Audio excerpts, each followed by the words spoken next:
anyone who they see kind of throwing stuff around, and hopefully that could stop people from making a mess in the union. Taryn, do you want to have anything to add? No. Okay, next, Sophie at the front down here.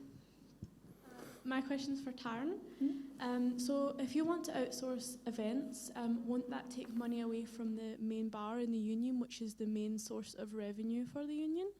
No, so funnily, so if we're anyone like who they see kind of throwing stuff around, and hopefully that could stop people from making a mess in the union. For the unit that I cannot exactly disclose. I think it's important that we have there's a very specialized relationship that you have to have with each of those subcommittees. With Music is Love, obviously a big part of it is about making sure that they have venues that they can do things like their cowshed and open mics in. I think it's a shame right now that they're being outsourced to the buyer bar, just because I personally don't think that the university should have to compete with the union in those spaces, and it's a shame that they don't feel that they have the kind of support that they can to do it here. I would love to bring them back so that we can have them there for things like anyone who they see kind of throwing stuff around, and hopefully that could stop people from have venues that they can do things like their cowshed and open mics in. I think it's a shame right now that they're being outsourced to the buyer bar, just because I personally don't think that the university should have to compete with the union in those spaces, and it's a shame that they don't feel that they have the kind of support that they can to do it here. I would love to bring them back so that we can have them there for things like anyone who they see kind of throwing stuff around, and hopefully that could stop people from have venues that they can do things like their cowshed and open mics in. I think it's a shame right now that they're being outsourced to the buyer.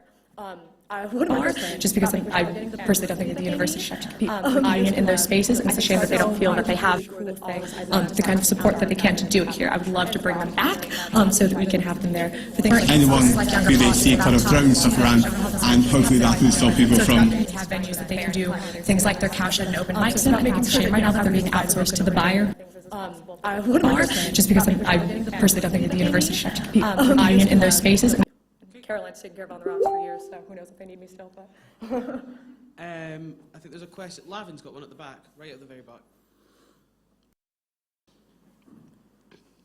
Hello. This is a question for both candidates. So Taryn mentioned ENTS just now. The fact is the ENTS crew, which is the voluntary technical crew in the union, half of the members are graduating this year. So what you have left is more less than 10 members. I think there's a question. Lavin's got one at the back, right at the very back. Those crew members are the ones that you would probably be dependent on handling all the time. This is a question for both candidates. So Taryn mentioned ENTS just now.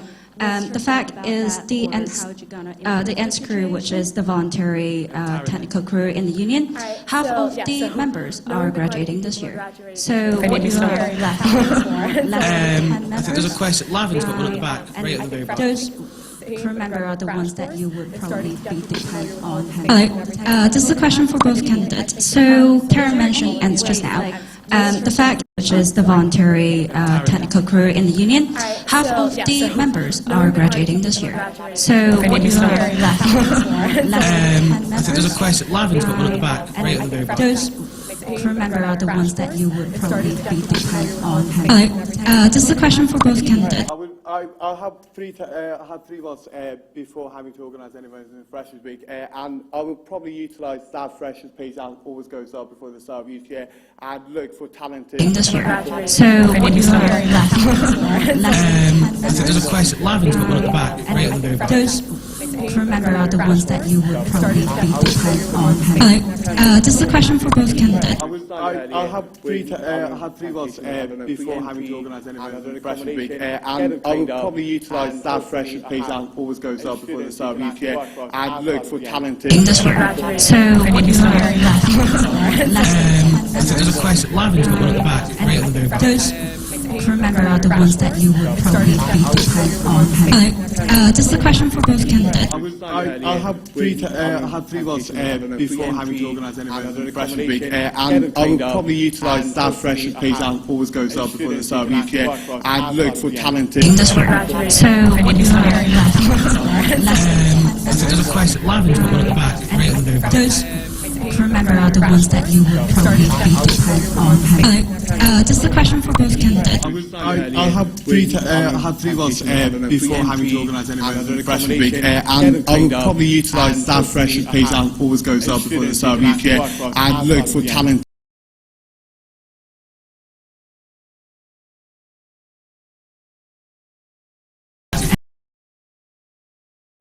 Those crew members remember are the ones that you would probably be dependent on. Hello. This is a question for both candidates. I'll have three votes before having to organise. Before the start of each year, and look for talent.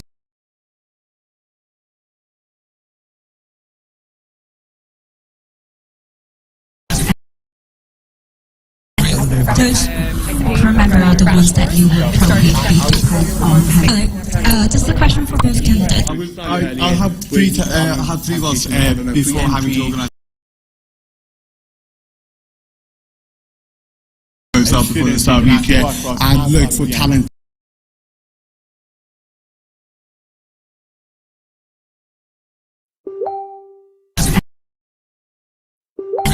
Those who remember are the ones that you would probably be dependent on. Hello. This is a question for both candidates. I'll have three votes before having to organise. Before the start of each year, and look for talent.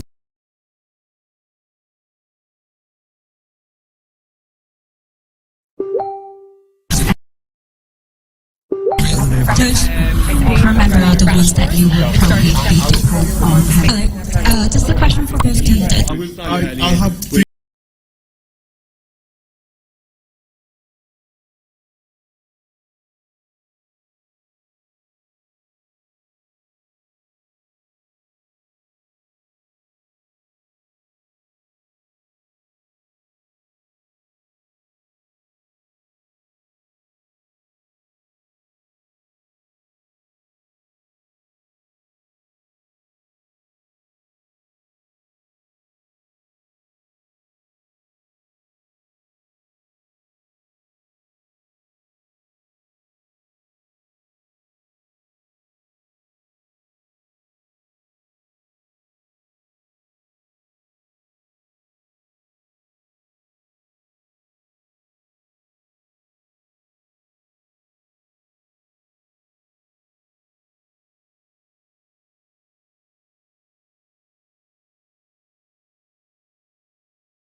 This is a question for both candidates. A huge part of the DOAS's role is obviously bringing in money, which obviously goes back into our student funds. What experience do you have in making profit off events, and how are you going to improve on that for next year? Okay, Taryn, then Sina. Okay, so I was looking at profit. Glitterball, I guess the official figures will be released at the end of the year in our treasurer's report, but roughly has made almost £4,000 in profit, sold out in 3 minutes. As far as shows are concerned, we'll see how Hedwig does. Please buy tickets. But as far as Cabaret, I think Cabaret single-handedly, on some level, almost saved the Just So Society. We couldn't put on a musical. We spent under half our budget. We doubled the bank account that year. 2 shows, I was the only director. Caroline Christie or Dawes, the only producer, feeling very safe hands. But so the way we did that, we turned a £3,000 bank account to a £6,000 bank account. We came out at the next year. I put on the biggest musical you can put on in the Barron Theater, which was Spelling Bee. We oversold before we went up, which essentially means just on reservations and ticket sales. And so we kept going afloat that way. We knew we were going to make a loss of about £140. We ended up only losing 70. And in addition, I came up with the Rocky Horror Night, which sold out in this room. We had to upgrade the capacity 3 times to over 180 seats, which more than covered the difference. So we do a turnaround of about £10,000 a year. I'm a society-trained society's treasurer. And so, yeah, I've got a lot of experience with turning around a bank account. How to do it. Sina? Hi. Well, I believe our partnership with the Press Play is going to bring a large amount of money to the union. Also, the package that I've talked about with those 2 guys, 2 entrepreneurs in Marlborough, who again run regular nights in Marlborough. That's a very cool package. It's exciting, and it's going to bring back a demographic that shies away from the union back to the union. Secondly, that idea about the Beacon Bar, that's going to bring a lot of people. The Beacon Bar is a dead space. We've got 5 very skilled bartenders who are skilled at making cocktails. Their skills is going to waste. that Beacon Bar idea is going to bring a lot of money to the union. Secondly, bringing larger ranks, that's going to make a lot of money for the union as well. And secondly, I've got an idea for Monday nights. I'm going to make Monday nights one of the busiest nights of the week by going up to the committees in each hall and with plenty of notice in time, tell them, have you got any idea for any of us that you residents in your hall would like to bring to me so I can put that event on for you. Secondly, I will secure free entry for every resident in that hall to come to 601, and then I'll sell remaining tickets at the door. I can assure you those remaining tickets will be in high demand, because I was working at the box office during Freshers Week, and a lot of people came up to me and said, I don't know who Wiley is, but the reason I'm coming is because I know this is going to be a good it's going to be a busy night, and that's the only reason I'm coming here. So people are going to go, well, all of my friends from ABH or DRA are going to this event. I think this is going to be a good night, and those tickets are going to go off the shelf. Right, that's it, yeah. Okay, we're now moving into closing remarks. They're only a minute long, and I'm just going to cut you off. I won't give you 30 seconds. Okay, Taryn, you're first, and then Sina. Off you go. Ooh. So I hope I've answered everybody's questions. If I haven't, you can find me on Facebook, facebook.com/Taryn Doaz. Shoot me a question. I promise I'll answer. You can find me after this, and I promise I'll answer. But mostly, I guess, if I want to say something, it's that I know that I can do everything that we've said we can do. I want to listen to you guys. I want to help you guys put on the best events that you can do. And if you like me to be your does, you'll have someone at 2 in the morning when you're cleaning up, and who's also in there at 10 a.m. the next day when you have a question about security or your bank account. So, yeah, please give me a shout out if you want to talk. Thanks.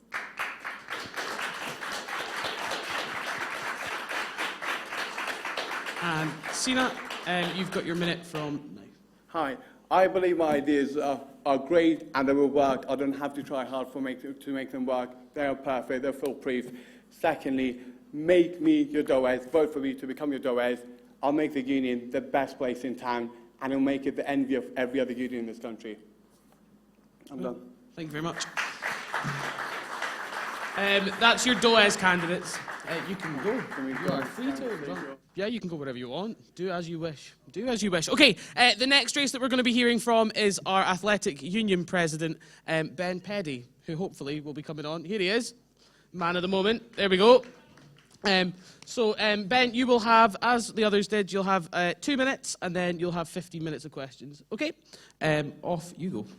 So student sport at St Andrews is a massively advancing body to work for. With the massive redevelopment that's currently going on, and a real buy-in from the university to fund student sport, it makes it a really exciting place to work. The Athletic Union President, in its simplest form, is there to represent the student body with regards to sport when it comes to on the wider university scale. There are a few ways that I think that we can do that better at the moment. At the moment, the way of getting feedback from students to the Athletic Union and the operational staff is not as good as it could be. There's a feedback form. If you delve into the university website, you'll find it, but it's very hard to use and it's not user-friendly. So that's the first thing I'm going to do to really improve how we get our feedback from students to the staff. The next thing I'm going to do is I'm going to hold weekly surgeries in the union where anyone who's got an interest in sport can come along and chat to me with any ideas they've got or any issues that they think need resolved. On top of that, I think that transport is something that's really has littered presidents' manifestos for years. And I think we're now getting to the stage where that's almost sorted. What's going to be happening over the summer is we're going to be buying new vehicles for when the students come back, so that there's transport available for all students, and that won't be an issue going forward. I think in me, you've got a candidate who's really going to represent the student body as well as I can.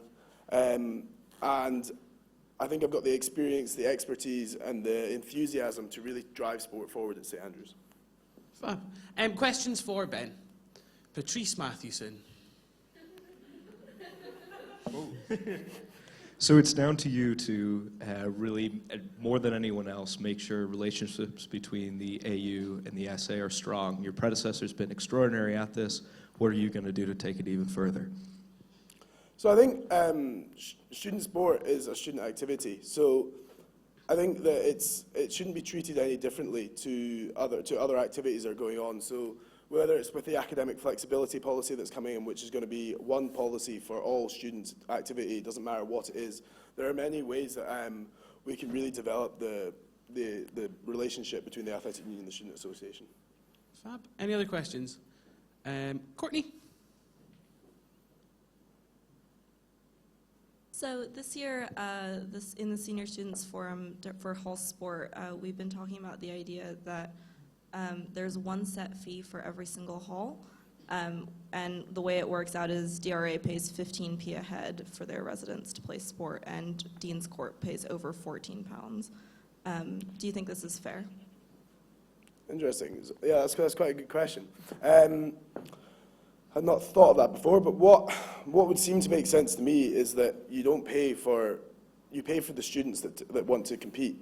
So I don't know whether that's done by how many times that you actually get a team to compete through the year, or trying to think of other ways. But that's probably the best way is you actually pay for the teams that compete rather than paying for all students as one body, like in terms of your hall. Because I think if you're a hall that doesn't really come a lot, then that you get charged more. So I don't know if that's if that answers your question, but that's probably my best answer. Okay. Any other questions for Ben? Lewis?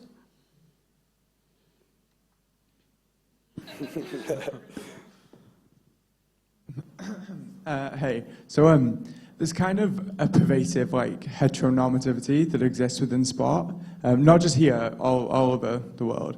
And we've, in the past, in Saints LGBT, have tried to extend welfare systems into the athletic union, but we've never really had much of a response, and they've never really been implemented because we haven't really had much correspondence.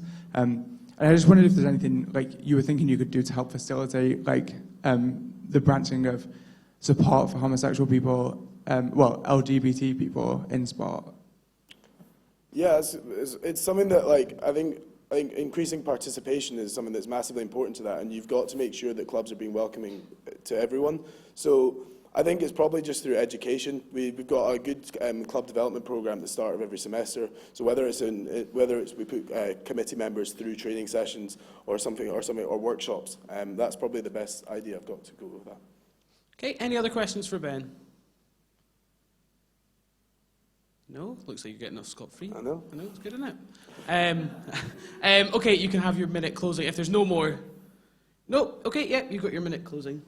So yeah, I think when it comes to me, I will represent the student body as well as I can. If it comes to the end of next year and I feel that I've represented the student voice on the university scale and really achieved something, I will be very happy and I will drive to do that.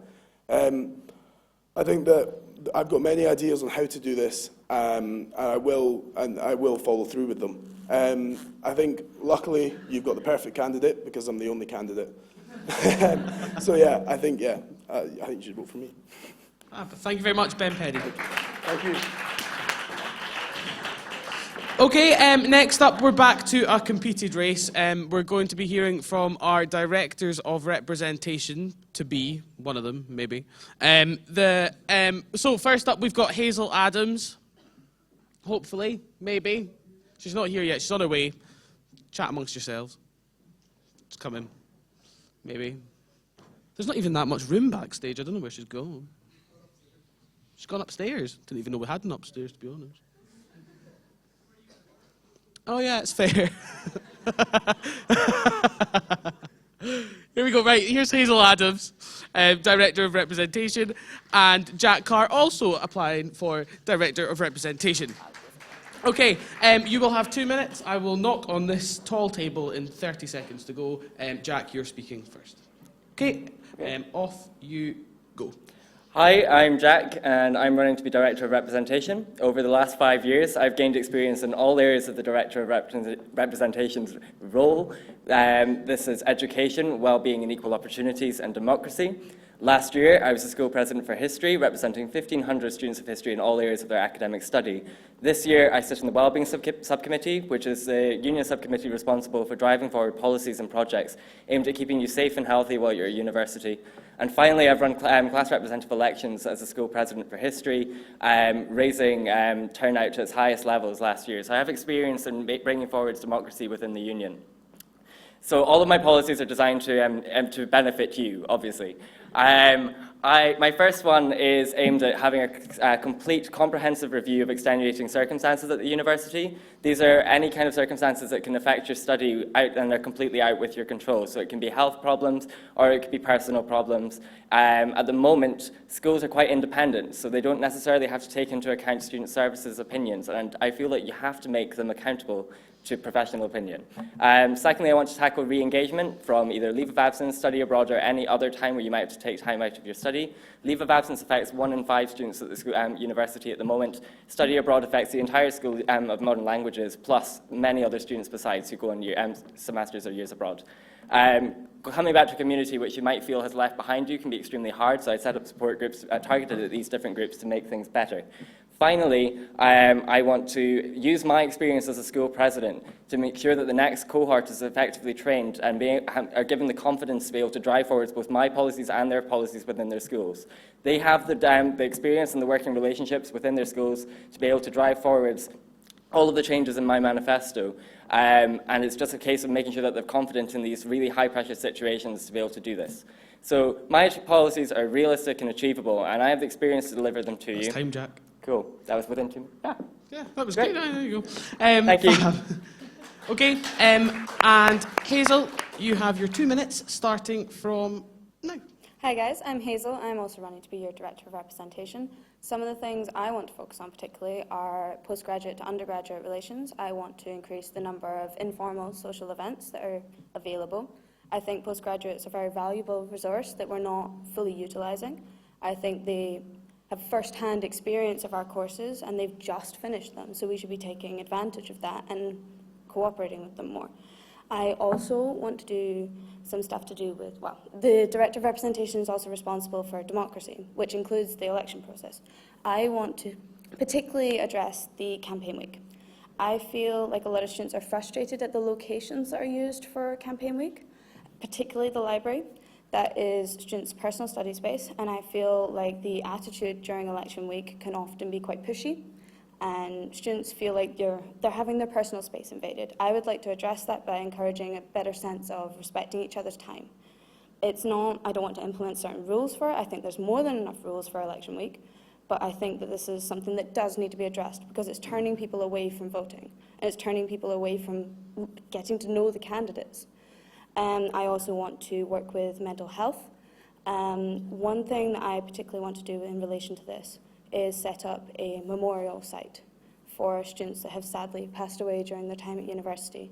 This is something I'm very passionate about, and it's something that I think would help a lot of students here who have lost friends, particularly close friends, who have sadly passed away during their time here. I'm not sure about the site for this, and I would also like to gauge students' opinion on this first before going ahead with anything, obviously. Yeah, I think that's the main stuff. Fab. Okay. Open the floor to questions. Tommy Rowe had his hand straight up, so we'll just get you a mic. I promise I'm not that keen. This is for Hazel. I just wanted to ask what, in practice, more respect for the people during election time looks like, just because I can't.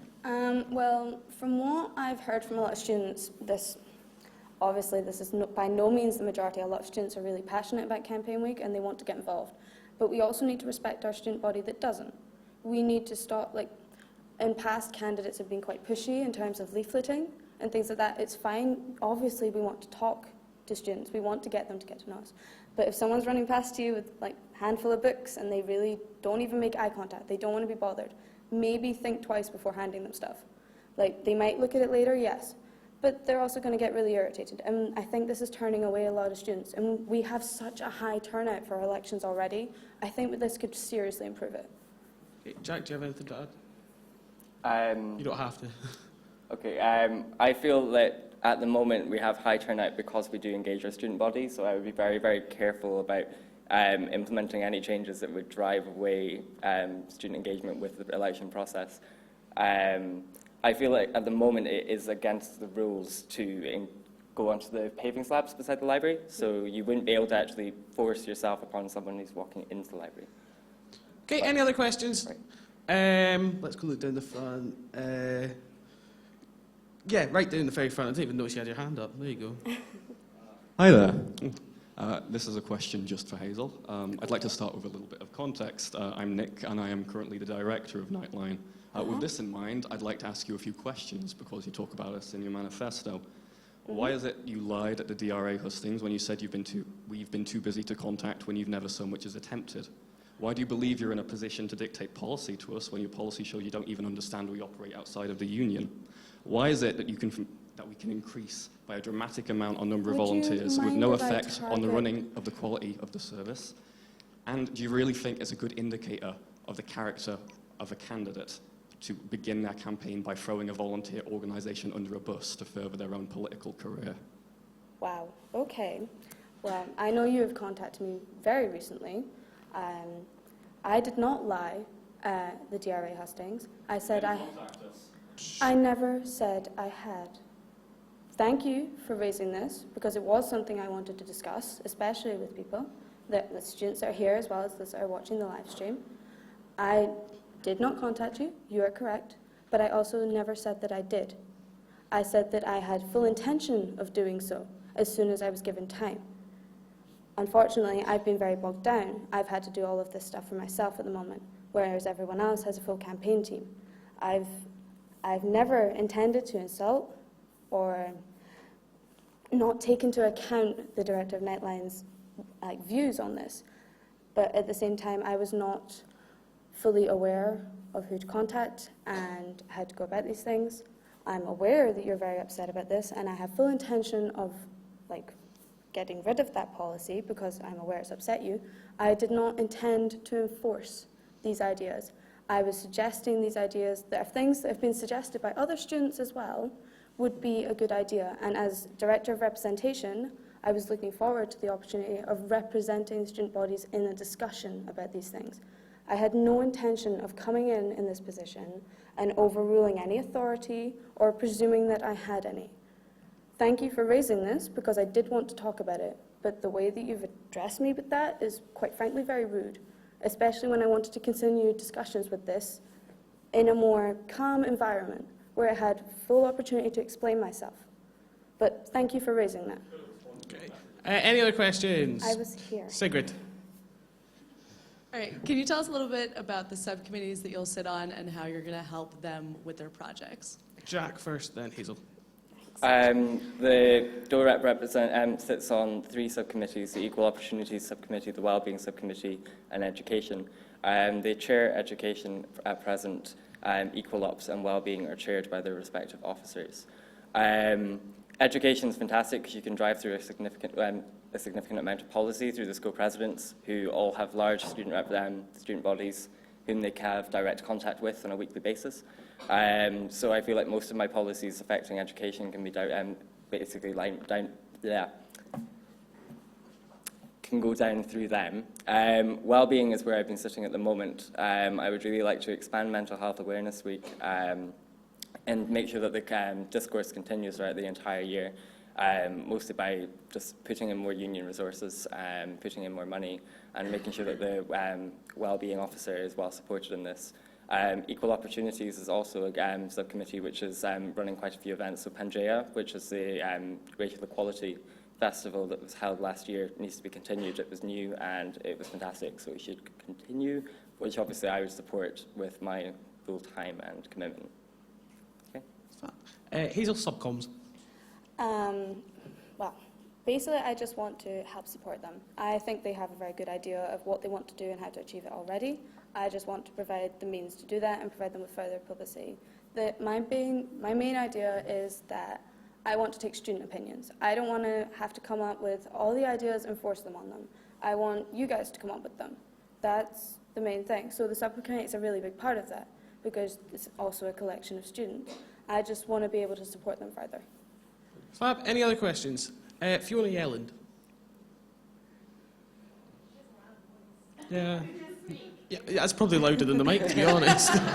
Go for it. It's for both candidates. I was just regarding different schools within the university and mental health and special circumstances. I was wondering how you would look to find inequality between the different schools, because I'm very aware right now we've made great headway in terms of extensions and also rescheduling exams under special circumstances.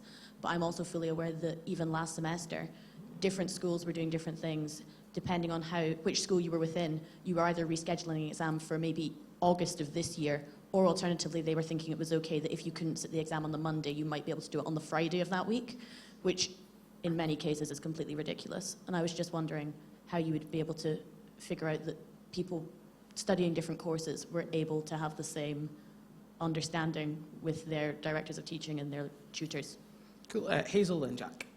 Well, I think it's mostly about communication. I think because Director of Representation is responsible for training school presidents and working with directors of teaching, etc. I think it's just about further explaining like ideas to do with mental health, making sure everyone's informed, everyone's aware about these issues, and then trying to come up with, working with the school presidents, etc., coming up with a more uniform way of addressing these issues, and a more uniform way in which, a process in which the students go through that's the same for every school in order to get extensions and exam delays and things like that.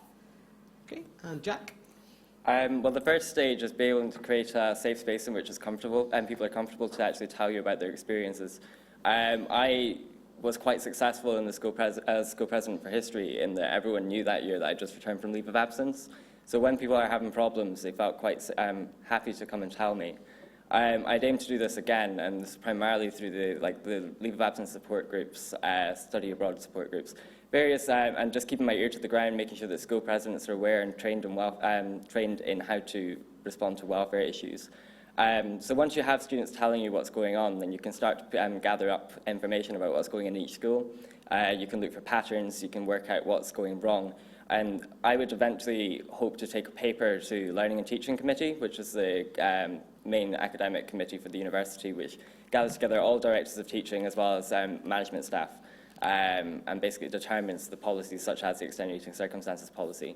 And I would hope to try and get some kind of commitment that student services recommendations are upheld, and also that it is consistent. So the deferred exams is a good one, because I had a jury duty kind of court date thing during the middle of my exams last year, and I got it deferred right into the middle of the summer holidays, and I was working for 4 days in advance. Now, this isn't a health problem, but it's a good example of how the deferred exam diet in September isn't always used in each school. And I feel that, yes, it entirely comes down to consistency. It's about making things fair and making sure that no matter what you're studying, you're going to be treated in a fair manner according to your circumstances. Does that make sense? Okay. Actually, we'll take one from Joe. Yeah. Hello, this is for both of you. First of all, well done on standing for the best sabbatical position. With no bias. My question is, what are your plans for improving academic representation for postgraduate students, in particular PhD students? Okay, Jack, then Hazel. Okay, well, the postgraduate academic convener situation at the moment is quite worrying because we have 2 vacant positions. So the first thing we need to do is actually fill them, because otherwise you're not going to be able to improve postgraduate representation next year because we don't have postgraduate representatives at that level.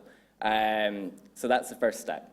The other one is making sure that postgraduates are engaged with the academic representation system, so it's making sure that their tailored class rep training is successful, that they actually know how to approach teaching committees within the schools if they're sitting in their own capacity, and they know how to attend the postgraduate class rep forum, which should be with the academic convener in my opinion, but as I said, we don't currently have one.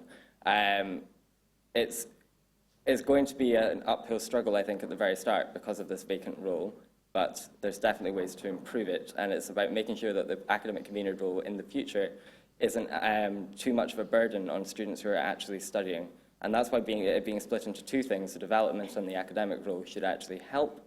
It's just about making sure this transition is smooth and that people feel comfortable in the new roles. Okay, Hazel. Well, I think Joe's pretty much covered everything I wanted to say as well. But yeah, it's about filling these positions that have been left vacant and making sure the people that fill them are well trained up in order to provide for postgraduates. Okay, any other questions? Who have we not heard from? Miriam. Hi, this is a question for Hazel. It's about something you said at the Macintosh hustings. You said that you felt that a little bit frustrated that you hadn't had the opportunity yet to represent students. Yeah. And I would just like to query this. So you're a second year, so you were eligible to stand for election last year. There were around 30 positions. Yeah. Class rep elections also happened at the start of the year. There's currently a vacancy in biology second year, which is your subject. You also, I believe, live in a hall of residence. So I'd just like to ask whether you have run for any of these positions, and if not, why? I did run for class rep last semester, and I also don't live in a halls of residence. I live in private residence. So I also understand a lot of the accommodation stuff. But yeah, I feel like most of the, I've not had an opportunity to represent students. I've only had an opportunity to sympathise with a lot of things they feel needs to be dealt with, unfortunately. I've been in the student body. I've not been in a position to actually do anything, unfortunately. Okay, right, El Presidento. Aye, sure, do what you want.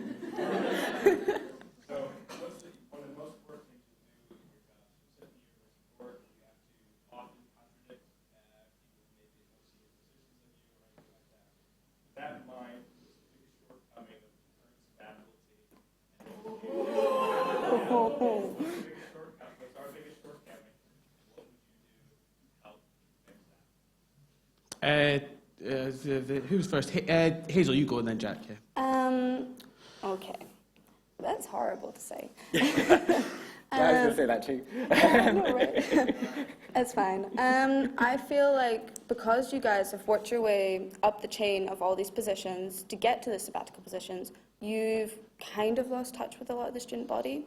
You're not as involved with it. Well, you manage it. You're not as much of a part of it. There is a gap there.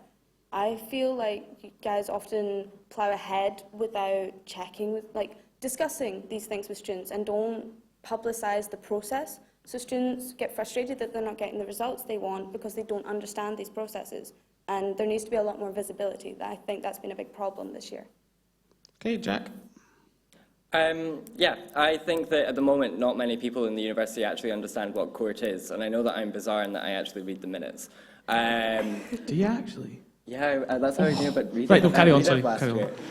I fully accept that I'm weird when it comes to representation. It's also a really dodgy thing to bring up on a first date. People don't tend to get going for it. Then they're like, what are you interested into? No.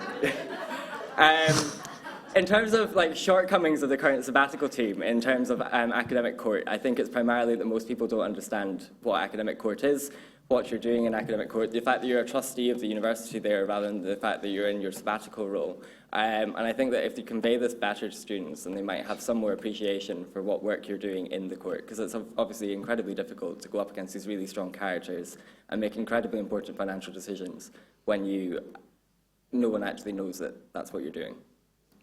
Okay. Any other questions? Yash had his hand faster than anything there. Thank you. This question's for both candidates. Hazel, you briefly mentioned democracy. What do you both think about transparencies of societies and subcoms, and would you do more to make them more transparent? For example, many universities have general assemblies that are completely independent bodies of students who can look in and criticise the work of, like, for example, the election committee or sabbatical roles or anything like that. What are your views? Okay, Jack, then Hazel. This is another weird one where I have to admit that I read the minutes, and I wish that more people would. But I think that primarily this is about making, in terms of transparency, it's about making people actually want to read about what's going on within the union. So it's not necessarily using the formal structure of minutes, but just using short reports that go out via the social media, which is currently happening. We've been doing quite a lot in the union this year, which seems to be doing quite through the chair role primarily, which seems to be going quite well. Transparency is quite a big thing. I pioneered the school president's reports that should be going out in every school. They do go out in history now, after my first semester, to make sure that they actually understood exactly what things I was working on beyond the joke emails that I was sending to the students on a weekly basis.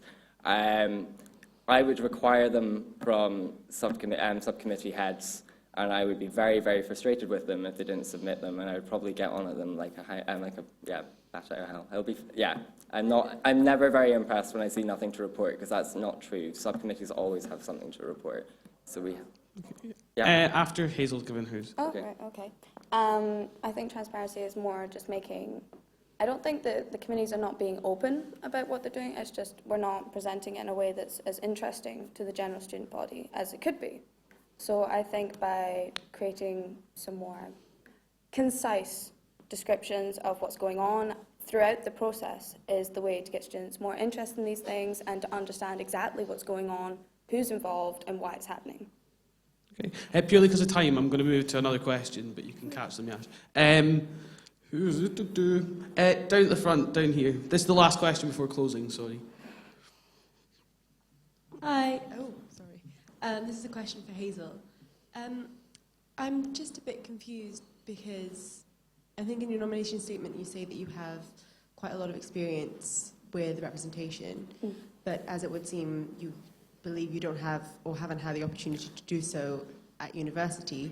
So I was wondering if you could clarify what this experience is.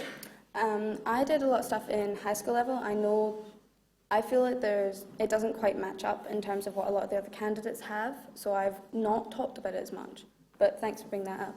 I entirely reformed the bullying policy for my high school after I was really disappointed with the way things were done. I saw a lot of things going on that shouldn't have been, and students didn't feel like they could approach staff or the systems that were already in place because they weren't being effective. So I completely reformed all of that. I chaired a lot of little committees and things like that. Obviously, it's just high school stuff. But I ran focus groups in order to find out how people thought these things could be fixed, what they thought was going wrong, and basically just how to improve things for them personally. So I've done representative work in that sense, but I feel like it's more my knowledge of what students want that pushes me to run for director of representation, not necessarily my experience of running small committees in comparison to what other people have been running. Okay, we're going to move to closings. Hazel, you'll go first, and then Jack, 1 minute. I won't tell you to stop halfway through. I'll just cut you off. Okay. I just want to be your director of representation so you have honest, effective representative board with students. I feel like representatives in the past have not necessarily taken student views on board, and I want to change that. I just want to listen to you guys and push your ideas forward. I don't want to come up with all the stuff and force it on you. That's my main emphasis, essentially. Thank you. Cheers. Thank you very much. Jack? So I've spent the past 5 years representing, at first myself when I was having personal issues, and then later on other students when I started to take it on for them as well. And I have a wealth of experience in doing this, and I absolutely love it. And there's nothing more satisfying than knowing that you've actually managed to help someone at the end of the year, which was something that I had so many testimonials for last year that made me feel like it made campaign week. I just want to emphasize that, I understand the student body because I have been on all sides of it. I understand the academic side because I've sat in committees with all of them. I understand the union because I've sat on 2 union subcommittees within this role. I would love to be able to make a difference for you, and my policies are all realistic. They're achievable. We can do them within 1 year with the groups of people that we have, and we can make sure that the groups of people that we have are better equipped to hand over into an even better role the following year. This is Thank about you very much, Jack. Sorry, thanks. So that they are your Director of Representation candidates this year. You may leave, you may go, you can go sit down, sit at the back, do as you wish, do as you want. We are moving on to the race. We're going to the Director of Student Development and Activities. It's another uncontested one, but it is Caroline Christie who be running. You right, hen? I live in the dream. Caroline, you will get 2 minutes opening, and then we'll move into 15 minutes, okay? Off you go. Hi, I'm Caroline. I'm running to be your Director of Student Development and Activities. I'm not going to lie, 4 years in theatre in this town, I've never actually been on stage, so bear with me. I am running to be Director of Student Development and Activities because as so many of the other sabbatical candidates, I care about student activities and I care about this union. I've been involved since the first week of my first year doing musical theatre, stage managing, and from there I got involved in the Mermaids Committee and then moved on to On the Rocks, and I'm currently the festival director of On the Rocks. In that role, I get to work with lots of different societies to put on a week-long festival, which means we facilitate and provide a platform for societies and subcommittees to put on their own events, which is somewhat similar to the DOSDA's role. Some of my key manifesto points, although you can read the full one on our Facebook page, the ones I want to talk about are specialized societies training, volunteer recognition, and career development. Societies training, specialized societies training, I think is really important because there's 160 societies, and training at the moment deals with a blanket approach to all of the societies, and I want to break that down and do performing arts training, charities training, food societies training, because the needs of each genre of society are very unique. And so working more in specializing that training. In terms of the volunteer recognition scheme, it's something Kyle's been working a lot on this year, but it hasn't been rolled out fully. It allows you to log your volunteer hours in a portal, and then when you graduate, all of your hours go onto your transcript. So if you've hit either 300 or 500 hours in your 4 years, it goes onto your transcript in addition to your academic work. And career development, I know the Career Center works really well for individuals wanting to go into traditional fields, but for those who want to go into the arts, who want to go into charities, who want to go into sport, who wants to go into music, I want to create workshops for those different areas. Fab. We'll open the floor to questions for Caroline. If you want to yell and... Yeah, you can shout. Just shout, hen.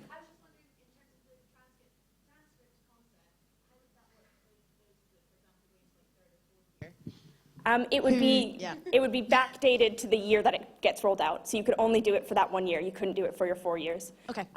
Cool. Okay. Courtney?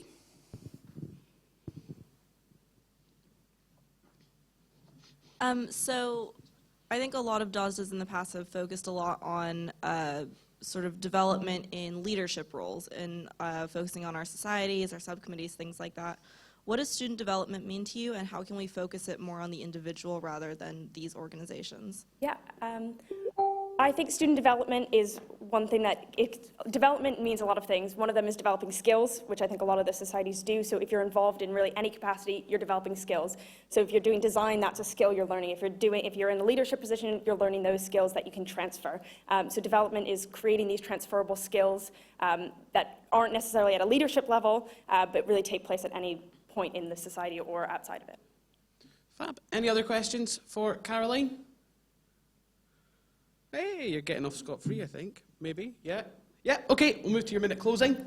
Off you go. Well, that was easier than I thought. So, as I said, I'm Caroline. I'm running to be Director of Student Development and Activities. One of the biggest things is people spend so much of their time here outside of their academics. So any activity you're involved in, really anything, I just want people to find a passion and get the opportunity to do it. Amazing. Caroline Christie. Okay, we are now moving on to the last race of the night. So we're going to get our presidential candidates on. First up, we have Annie Newman. Here she be. Ah. We're just waiting on Charlotte, so I can hear her. She's there. Just waiting on him. She's definitely coming. I'm sure she'll be here. Yeah. Yeah. There she is. And Charlotte Andrew. Sorry, I was making an entrance. Okay, same as it's been, 2 minutes. Annie will start, then Charlotte, then we'll move into questions, and you'll get your 1 minute closing at the end. Okay, I'll knock on 30 seconds. Okay, Annie, off you go. Hi, I'm Annie. I really would like to be your president. This place has done a lot for me, and judging by the crowd of union people and candidates, campaign teams in this audience, it has probably done a lot for you as well. But there are people that it hasn't, and I think that I'm your best choice to make sure that every single student at this university has the opportunity to make the most out of their 4 years. So starting with experience, I think the most positive thing that I bring to the role is the fact that I'm the rector's assessor. I have been for the year and a half, and what this means is that I sit on the university court. This is a governing body of the university that makes every single strategic and financial decision this university can ever see. Most of the important things on both of our manifestos need to be passed through university court, and I've already sat there for a year and a half. I know those people, and I know what it takes to get those things through. I'm very involved in the union. I'm the SIC senior officer, and I also sit on the board of trustees for the Student Association. But what I think might be more important is that I'm really involved in things outside of this big glass box as well. I've sat on event committees like FS and Under Canvas. I do volunteering work throughout the town with the Fellowship of St. Andrews and with Girl Guiding Scotland. I do musicals with the Just So Society, and I edited a newspaper, The Stand. We don't have to talk about it. It's totally fine. 4 policies that I'd like to run through. I know you're going to ask more about them later, so I'll be quick. The first is accommodation. I'd like to fix our private accommodation market. We have what's called university managed accommodation. This means that the university operates and lets flats to students at cheaper prices and better lease times. I'd like to add more flats into that program. Short term, we add more beds to the university's portfolio, and long term, we get a real start on fixing the private accommodation problem in this town. The second is involving mental health. I'd like to hire a clinical specialist in student services to work with really severe cases of mental illness in navigating the NHS. I'd like to create an internship scheme with internships available exclusively to St. Andrews students, and I'd like to have accommodation bursary applications be included automatically with applications to the university, so a widening access student can have a full financial picture when they make their decision. Please vote for me and ask me any questions that you have left that I did not mention. Thank you. Okay. Charlotte, you've got your 2 minutes from now. Okay. Hi, I'm Charlotte. I'm running for association president. It helps if you can say the title. So basically, I really want to do this role because it's mainly to do with communication. It's mainly to do with representing students on a national stage and with our university. I think I'm the best candidate to do that because I come from an entirely different background to previous presidents. I have a different wealth of experiences. I have a different set of ideas, and I think that they're realistic and achievable. And that's a lot of what I'm running on, is the fact that I will be honest with students, I will be professional in the way I conduct myself, and I think I've proved that I can do that in the past few years. So in the past few years, or in my time at St. Andrews, I've sat on councils for 2 years, so I've been on SSC, I've been on SRC, I've sat on the Board of Trustees, which means I've made key financial and strategic decisions about the long-term plan for the entirety of this Students' Association for the past year. And I've also I've conducted different events, such as going to the Fringe, being marketing officer for a Fringe, but then sold out, which is really unusual for a student show. And I've also sat on community council for a year. So I have some key relationships there that we can use, especially to improve town-gown relations in my time as president. So in terms of policies, there's 3 key areas, which again, I'm sure you'll talk about or you'll ask me questions about later. The first is about accommodation. I also have the same policy as Annie in terms of university managed portfolio. I do think we should increase that for all the reasons that Annie said. But I also think we need to look at other solutions for the accommodation crisis in town, in that we should sit down with RBS, we should talk to them about a 5 to 10 year long-term plan of how we tackle the way landlords treat students and how much they're being charged. I also want to look at hall accommodation and make sure that we can charge students on a monthly basis, but also that we can change the amount that they're being charged, because we get charged a lot more for hall accommodation than other universities. Sorry. Okay. Right, we're moving into questions. We will go to Courtney first. So part of the president's role is sitting on the Senior Students Forum. How can you address different issues that halls have? Because you both talked a lot about private accommodation and the university managed accommodation. Okay, Charlotte, then Annie. Okay, so I sat down with Alex Sirik, who's the current accommodation officer, and I've also talked to Naomi Edwards, who's the accommodation advocate. And they both seem to like the idea of getting the accommodation advocate more involved in the Senior Students Forum, and that means that the union will know more about what's going on, and that there's more than one direct link of contact. But also we have someone who is professional and is employed to do their job, trying to coordinate the different senior students. I know there's each hall is very different and has a different atmosphere and a different ethos, and I think that we should obviously maintain those individualistic traits. But that also means that there are issues that individual halls experience that don't necessarily apply to everybody. So the accommodation advocate now would have the time to deal with that. I also think that having another person involved, again, who is professional, would mean that they get looked at from another aspect, from another area, in that students are great and passionate and involved and care about it, but having somebody who's been trained and has some experience outside the university and outside the union would be a really helpful insight. Okay, Annie? So I think senior students usually run for their position because they have a real love for their hall. They really want to do, obviously I'm talking to you, you're a senior student of Macintosh, Senior students really care about their hall, and they care about the internal workings. I think sometimes asking them for representative measures is not necessarily what they want to be there for. So I think Senior Students Forum needs to be more of a working group as to see how they can do their jobs better, and we as a union and me as the president can take some of that responsibility off their hands. If we take it off their hands, where's it going to go? Accommodation advocate, great route. The one that we have has already left, and she's a part-time staff member. I think that students live in halls full-time. A part-time staff member I actually don't think is best equipped to deal with all of these issues. What I think might be, though, is the SRC Accommodation Committee, which I sit on right now. If we relook at the Accommodation Committee and really define its goals and its remits, which right now are really not defined, I think we can better help the senior students in those representative capacities. So the Senior Students Forum, back to your original question, is a little bit more into how can we give our students the best experience in our halls? What can we do to manage our budgets, things like that, logistical issues.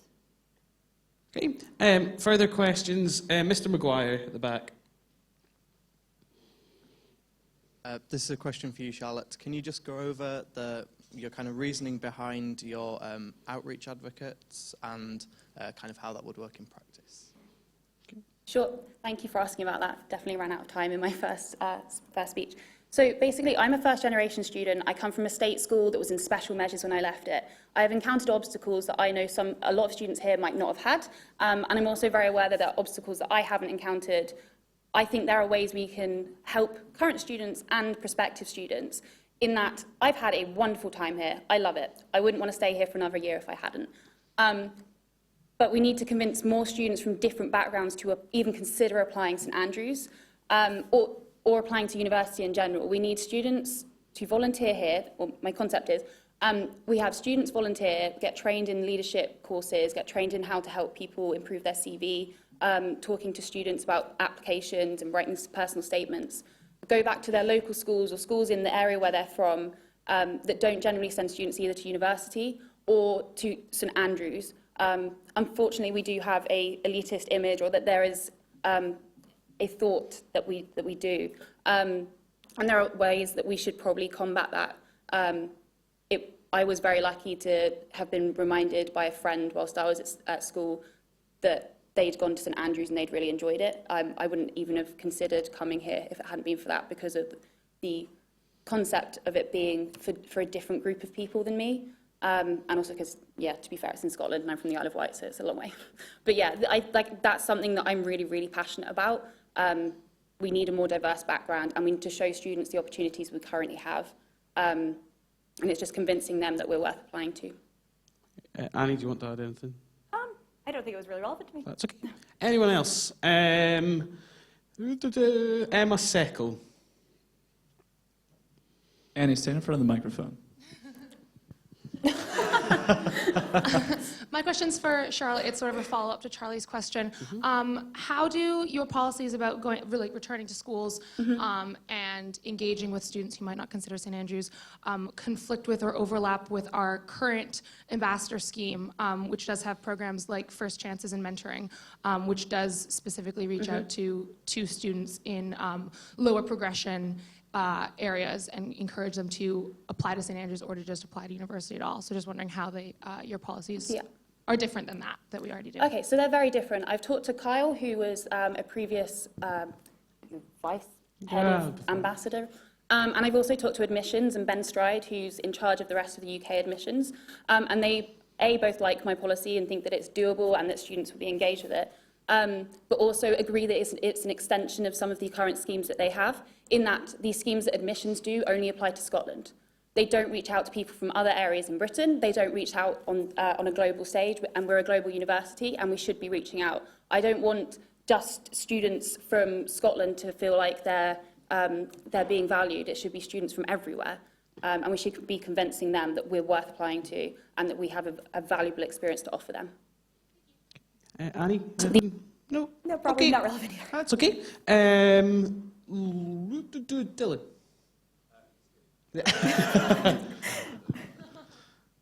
We've heard a lot about Charlotte's policy for accessing, widening access students. Annie, could you elaborate a little bit more on yours? Yes, relevant.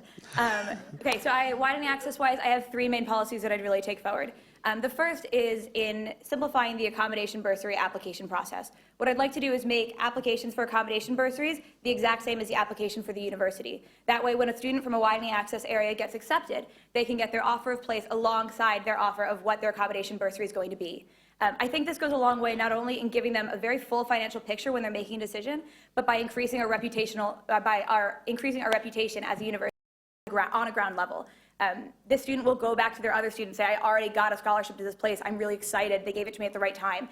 And that idea of increasing our reputation in a very positive way on a very ground level carries through with the rest of my widening access policies. So the second is starting a transport fund for students to get here for open days. We do this a bit in Scotland. I'd like to expand it in Scotland and also use it as a first-year pilot program to go into England and the rest of the UK. This is, again, a ground-level issue. If a student can get to St. Andrews for free, get reimbursed by their expenses, and feel like we want them here, they will go back to their school, they will talk to their friends, and they will say so. Not only will they try and come to St. Andrews, but they will start changing our reputation within their school. And the third is about supporting widening access students that are already here. I think the ambassadors recently have started a really great program where they mentor widening access students as they come in. And I think we forget sometimes about the transition that can occur between a widening access student before they come in and after they're a student. So what I'd like to do is create a fund for some of the hidden costs of universities like textbooks. If we subsidize textbooks when we get here, we give the widening access students that are here so much more support, and we really do increase their student experience in such a nice way that I think they really need. Okay. Charlotte, anything? Yeah, actually, widening access isn't just about helping people who don't have enough money here or come from a different economic background. It's also about making sure that the disparate groups in the union are equally catered to.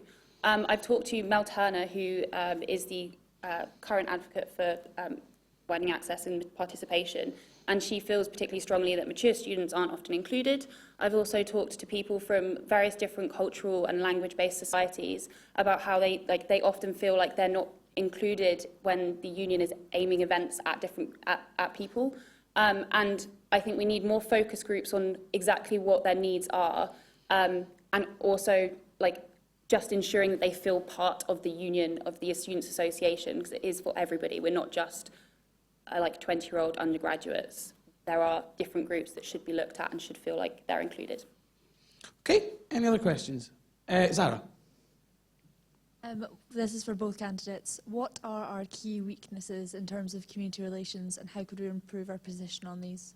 Okay. Annie, then Charlotte. I think when we talk about community relations, the first thing that comes to literally everybody's mind, I would imagine, is Raisin Weekend. We hear it every single year, previously, as soon as Raisin Weekend ends, that this has been a worse Raisin Weekend than ever before. Whoa. It also thinks so. That it has been a worse Raisin Weekend than ever before, and that we are very much in danger of losing it. With this year, even so, we have a Raisin Weekend review coming up in the fall, and that review is with the University Court and with Student Services. The president is going to be asked to go to this review, talk about Raisin Weekend, and make our case for why we should keep it. I think I'm in a really good position to do that because of all of the other experience that I've already mentioned.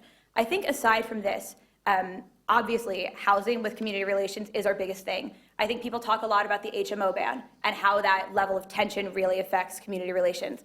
I really believe that the HMO ban, to fight that, is a battle that cannot be won. And by looking instead at accommodation that the university owns, can control, can give it really good, affordable prices to students, that is a really good way to increase community relations with the town, let them know that we're working with them and are going to work on what we ourselves can control. Okay, Charlotte? So having sat on community council for a year and listened to different members of the community voice their concerns about students' behaviour for about 3 hours every month, I think I'm in a well-placed position to understand some of the key areas that they see as a problem with students. It is about housing, but it's also, and Raisin, but it's more consistent than that, and it's more regular than that. It's things like rubbish on the streets. It's things like students not caring about other town residents. I think, I'll come to the HMO ban later, but it's about making sure more students sit with these people and with local residents and listen to what they're saying, because these are easy things to solve. Don't put your rubbish in the street at the wrong time. Just know not to piss them off, and that would be really helpful. But with regards to that's the two key things that I hear regularly every month. With regards to the HMO ban, because I think, again, housing and the way landlords treat students as well is something that is an issue with town-gown relations. The HMO ban is coming up for review. Like, there is a potential, not necessarily to overturn it, but to at least reduce the conditions that it places upon the town.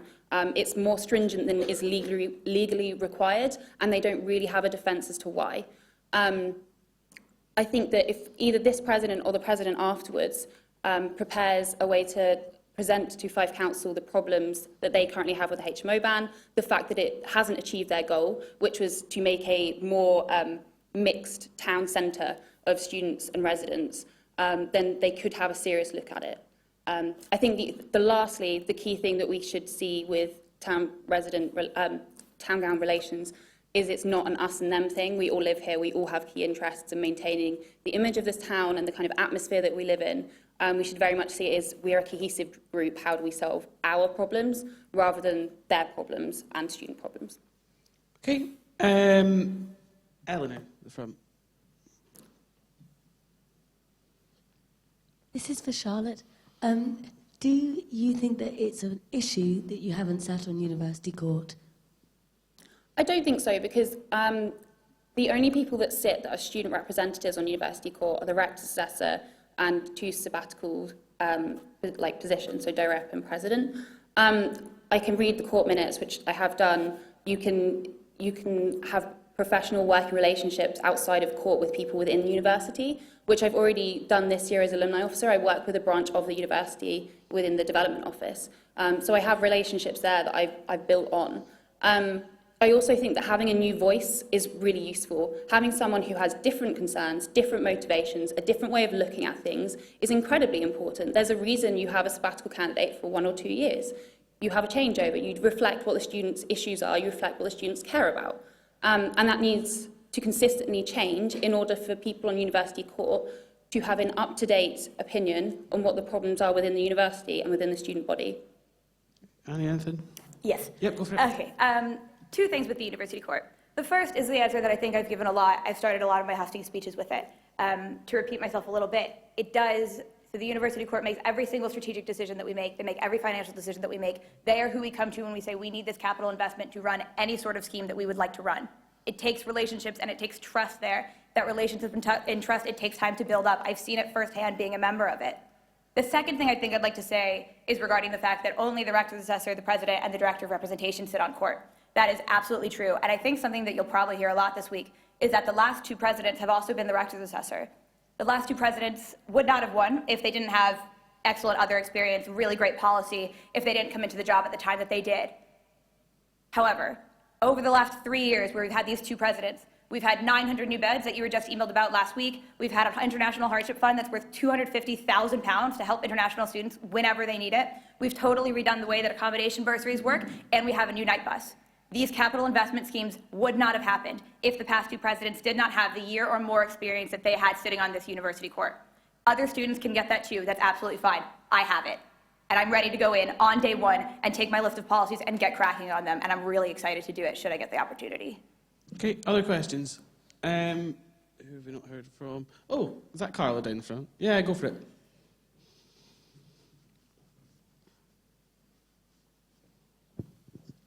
This is a question for both candidates. Bettering our relationships with the alumni from St. Andrews is a key task of the position of president. Could you both outline for me the experience that you have working with alumni in the past, and also what specific plans you have to implement to be able to improve our relationships with our alumni? Okay, Annie, then Charlotte. So most of the experience I have working with alumni in the past comes through my experience as rector's assessor. Catherine and I have started a lecture series called the Lectures Inspire series. I did not pick the name. Where we bring back, thank you, where we bring back alumni that are interested in coming back, that maybe don't have the resources to give financial contributions, but do want to give their time. And I've learned a lot from that principle. Plans for alumni going forward. I think the Alumni Festival weekend, as it's so new, has a lot of issues. And I think it needs a pair of fresh eyes to go take a look at it. The Alumni Festival weekend, as it stands now, puts a lot of onus on societies and on sports clubs to throw their own events, to publicize it to their own alumni, really to do quite a lot of the structural work themselves. I think by adding a centerpiece event like a dinner and hopefully with a strategic plan like a ball, we'll add more alumni to come to this weekend that don't necessarily have a tie to a society, to the club, or even to the union itself, because that's what it's all about. Another thing that I'd like to do with the alumni weekend is add a careers fair, because I think it's a real shame that as students, we have a really hard time picturing what our alumni community looks like. I think a first year, as soon as they walk into their hall, should know what they'll get into 4 years ahead of the time, 4 years in the future, as they walk out. So by bringing in a careers fair, we not only further career opportunities for students that are already here, but we give them a look at alumni that are excited to come back and that are excited to tell them why they loved their time here so much. So those are two things I'd really like to do with it, and I think I'm well placed to do it. Charlotte? Okay, so I've been Association Alumni Officer this year, so I've worked extensively with alumni and so Development Office, as I referenced earlier, are the body within the university that organises outreach to alumni and conducts communication with them. So this year we've done a lot. We've improved the Alumni Fest weekend. This is the second year it's running. In the long-term strategic plan for that I've written, we will have a dinner, we will have a ball in in a couple of years' time. Hopefully the dinner will happen next year, and then the ball, depending on the success of that dinner and how that becomes a tradition, will come into place within the next 3 to 5 years.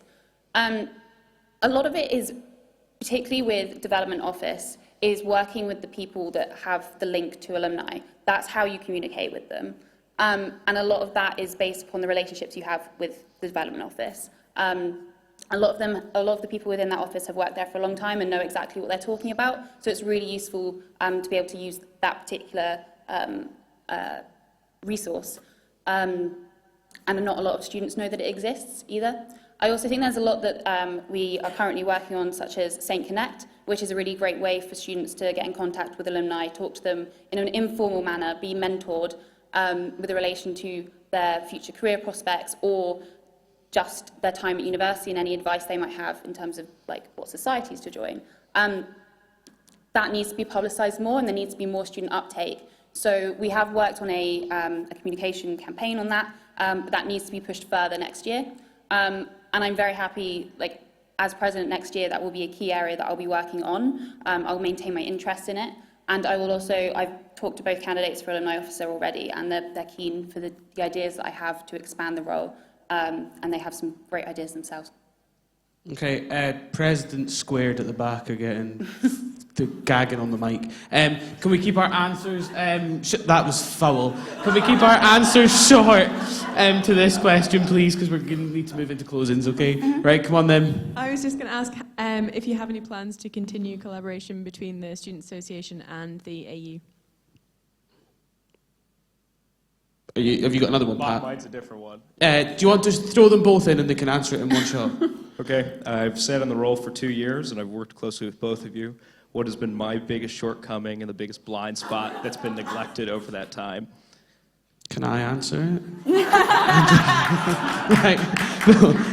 Annie, then Charlotte, both really short though, and then we'll move into closing. Both really short. Sports, hi Sarah, yes. To be honest, I've had a personal gain from the union working with the sports center because I met you. I really enjoyed that. I think that it's only a good thing to keep doing so. I think the students that are involved in sport have we have resources at the Student Association that we can help with. Alumni being one of the first ones and one of the most obvious examples, but something that I think we can keep doing and keep improving on. Pat, hi. Biggest weakness I think of this year, I would say, I think you and I both know that you spent a lot of time on the principal selection committee. I think we got a great principal, so congrats. And I'm really happy with it. I don't think it was necessarily a personal fault, but I do think communication with students has lacked. I think there have been some really positive things, like the union communications team. I sit on that. I'm really excited about it. It's a new way of kind of thinking about how the union communicates with students, what we can do better, how we can get feedback on it. But I do think in your first term, you did a lot of student dinners. In the second term, you haven't done as much of those, and I think that those are really useful. One more thing that I would mention is actually an offshoot of something that we worked together on in the communications team is that we just put out a survey about how the union communicates with students. Something that a lot of them said would be really helpful would be sabbatical office hours. I think we should definitely do those, and I would really like to do them. Okay, Charlotte. Okay, so with regards to Saint Sport, I think ever-increasing collaboration is great. I think there should be more joint events between the sporting, the athletic union and the students' union, or joint hosting events for students. And I also think we should a lot of the time students don't realise that there are 5 SABs. I think that that's been improved upon hugely in the last 2 years. I think that needs to be pushed further. I think just in terms of communication, more images around town, more in the halls, just showing who SABs are, and also that there is an athletic union president that is of equal status to the other SABs. I think that's very important. Second question. Okay. From my experience, I've been line managed by Pat this year, for everyone who didn't know. So that means alumni comes under his remit. I think we started off having weekly line managing meetings, and they were really useful, and I love them. They were you meet with different councillors that you don't necessarily already know, and you chat about your plans, you get advice and contributions from them on how you can go forward with it, and that was really useful. I think probably having them more often and more regularly would be really useful. And also, I would be a little bit more hands-on with the different councillors that I'm working with. So at the start of the year, sit down with them and work out a long-term plan for what they want to happen to their position, what they want to achieve throughout the year, set them key dates and targets as to when to achieve things. And this isn't like a bringing them up on it and pointing out when they haven't achieved it. It's a, how do I support you better? And how do I make sure you're enjoying your role and you have the right contacts? So making subcommittees, societies within union work a little bit more efficiently. And also, I agree with Annie in that communication has improved since I've been here, which is great. But I think that students still are unaware of a lot of what the union does and what we have on offer. And I think a bigger drive to make sure that students know what there is really useful. And the ways we do this are having things like graphic videos that give you facts about the union, little videos every month from the SABs saying what they've done during their time in that month, SAB question times, at least once a semester, or hopefully twice a semester, depending on uptake, where they get asked by students questions about what they've been doing in their role. Because a lot of the time you get elected, and then you don't get brought up on anything, or you don't get held accountable until the Saint report card comes out. There is a year in which you're doing a lot, and I'm lucky in that I know the SABs and I know what they've been doing, and what they've achieved, and that's really reassuring. A lot of students don't, and we need to make sure that that happens. Cool, right, we're just going to move straight into closings. Charlotte, you'll go first, followed by Annie. You get a minute, and I'm not going to tell you 30 seconds, I'll just stop you, okay? Okay. On you go. I will keep this really short because you've been here for a long time, sorry.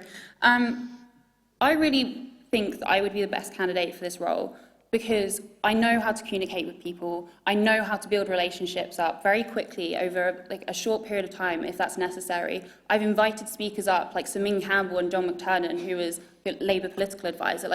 I know how to communicate professionally and how to make them trust a student or someone who doesn't have a business background or a professional training. I am motivated by improving the student experience and making sure they're aware of just how much there is here and how they can enjoy things to the fullest extent. That's what I want to make sure happens. And I think coming from a different background, having a different set of experiences from debates officer to alumni to mermaids, I think that means I can bring something new to the role that hasn't been there for the last 2 or 3 years. So because I want to bring some form of change and make a difference for students, that's why I'm standing for this role. So please vote. Annie? I think similarly to Charlotte, every other candidate that you've heard today, and probably all of you, I'm standing for this because I really love this place. It's something that I'd really like to give back to. In my first year, I 100% would not have been able to stand here and talk to you guys about this. In my 4th year, I am standing here talking to Charlotte's campaign team about this. It's a little scary. But my time at St. Andrews made that possible. I think we talk a lot about experience, and it's something that I'm going to keep talking about until the week ends. But I think bringing my experience as rector's assessor and working in the union just as Charlotte has is really important. What's more important is my experience outside of it. It's a new face, and it's fresh, and it's something that we actually haven't had before. Someone that's worked on event committees, town and gown relations, musicals, and newspapers. I think it's really well-rounded, and I think what it means is that I know the operations of the union and the university, and that I can represent you really well within it. And if you vote for me on Thursday or Friday, preferably Thursday at midnight exactly, I promise I'll make sure you know that. Fab, you're presidential candidate. You can leave, do as you wish. That's it. That brings us to the end of question time. The debate is Tuesday, back in this place. So be here. There's more hall hustings, and all of the candidates' hustings start tomorrow and go into Tuesday as well. And I'm going to do a cheeky plug for the pub quiz, because it is right now. So go to the main bar and get a drink and answer my stupid trivia. Bye.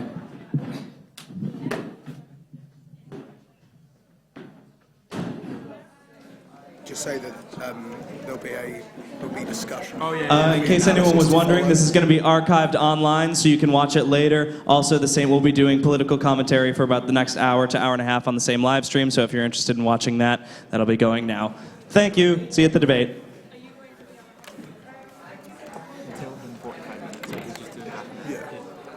It's so dark. Why is it so dark? Tom, can you take them? They're yours. It's alright. Let it go, guys. Is it going to be this dark? It's not going to be this dark. Can we ask for the lights back on? Yeah. It's going to look so bad. We might need to.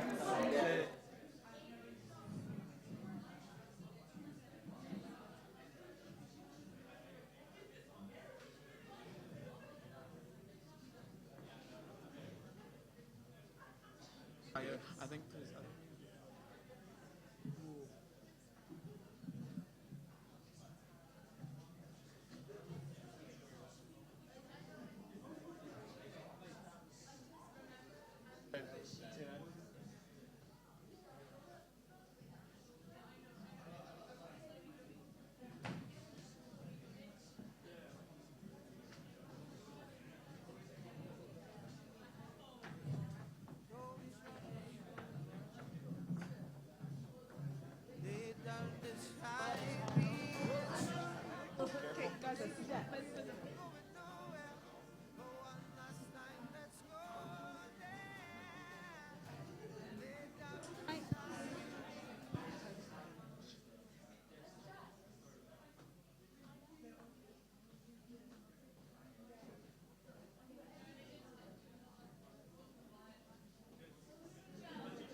I was sitting here with Jack Carr, who's one of the candidates for director representation. The question time just finished.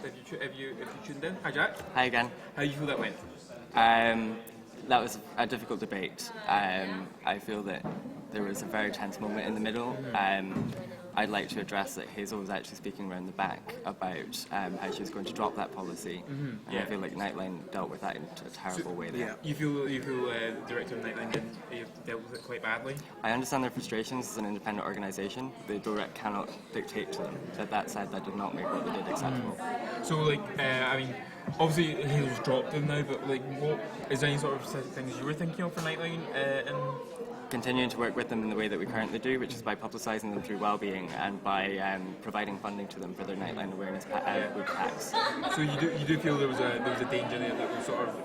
I don't know about Tom. I felt it was quite tense. Yeah, it was definitely a tense moment. I feel By like standing on the like it wasn't stage. it wasn't the right platform on which to bring up an issue like that. So do you say that Hazel brought it up beforehand, but she was actually planning on talking? She had, round the back of the stage when we were talking about how things were, she'd mentioned that she'd had a message from the director of Nightline about her policy and that she was going to have to adapt it, and she was going to discuss it with them beforehand. I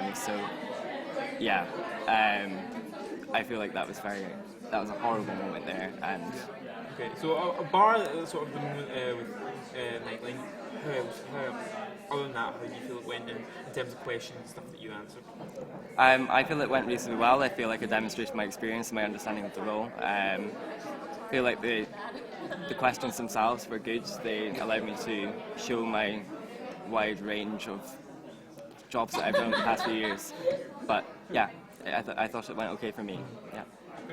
Do you feel like you represent, without wanting to pin a label on yourself, you represent more of the establishment, whereas Hazel's kind of coming in a little bit more from left of field?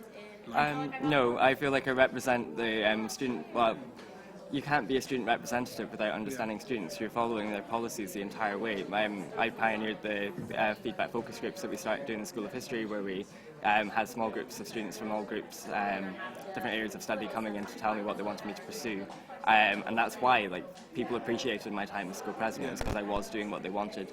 I also have a lot of personal experience, which I'm bringing to this. I have experience of the university at its worst. I've experienced what the union can do for us, and that's why I want to go into a position within the union, because I know that the union is where we can actually improve things. Yeah. But I wouldn't say I'm establishment, because if I was establishment, I'd won an election last year, and I would have had a long series of posts before my school president won, whereas it's mostly been since. Fair enough. So in terms of how else do you feel your campaigning is going so far? I know you said to me beforehand that you're actually enjoying campaigning again. Well, to an extent. It's interesting. We launched our campaign page today on Facebook, and we have our manifesto out. It's been a very good response. We actually currently have the most likes of any sabbatical candidate, despite being 22 hours late to the field. So it's going well. There's no denying that, objectively, if you look at the figures. Campaign week is very tiring. I feel like I've slept for the past 4 days, so that's never going to be the most enjoyable aspect of the procedure. But equally, it's just one of the more difficult job interviews, and that's what this is. It's a job. It's what you are paying someone to do for a year, and you have to make sure you get it right. I'm not sure if I have any more questions about the specific campaign. How are you feeling about the next hustings and the debate? Hustings are fine, because it's normally the campaign teams who have heard it all before, and then a few residents as well. So you use the same speech every time. They're not that bad. The debate itself will be good, because we'll be able to actually talk about our policies together. Hazel and I actually get on. We were discussing things up around the back and things. So yes, hopefully it'll be far less tense than it has been so far. Less heated than today. Oh, that wasn't on my part. Yeah. Absolutely. No, I don't have anything. Tom, is there anything more you want to ask? Are you looking forward to the debate? Yeah. I like to defend my policies. I like to be able to show people what I can do for them, and I just like to be able to give them another encouragement to vote for me in the on Thursday and Friday. Okay. Thanks for speaking to Jack Carr, candidate for Director of Representation. We'll see you at the debate. Yep. Thank you. Thanks.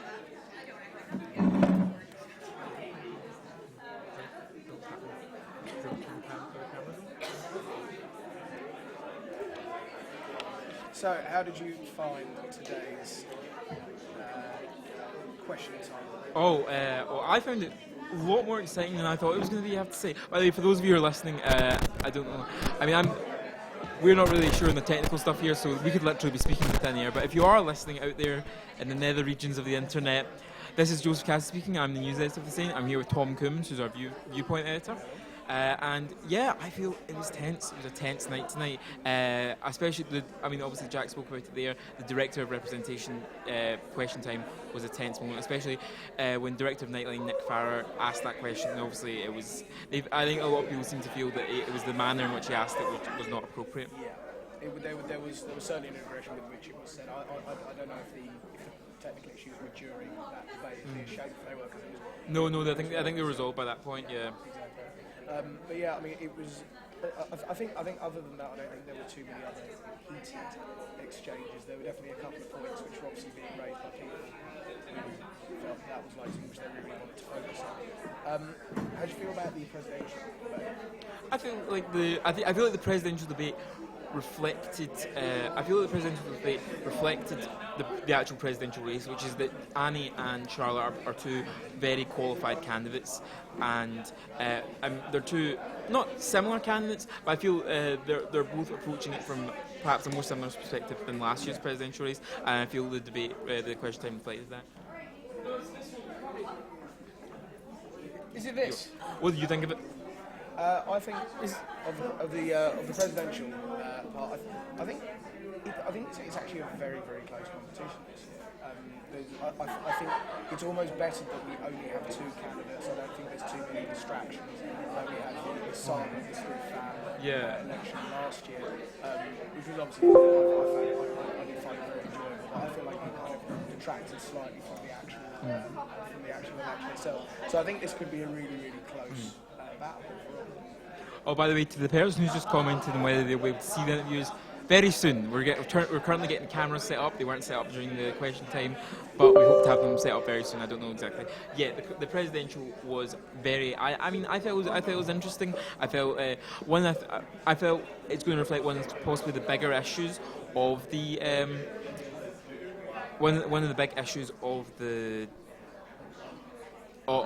campaign, and that's over the position of the university court, because obviously as Rector's Assessor, Annie Newman has sat on the university court, and this is similar to Pat Matheson, the current president, who also sat on the university court before he was president as Rector's Assessor, and the same with the previous president before him, Chloe Hill, who was also Rector's Assessor.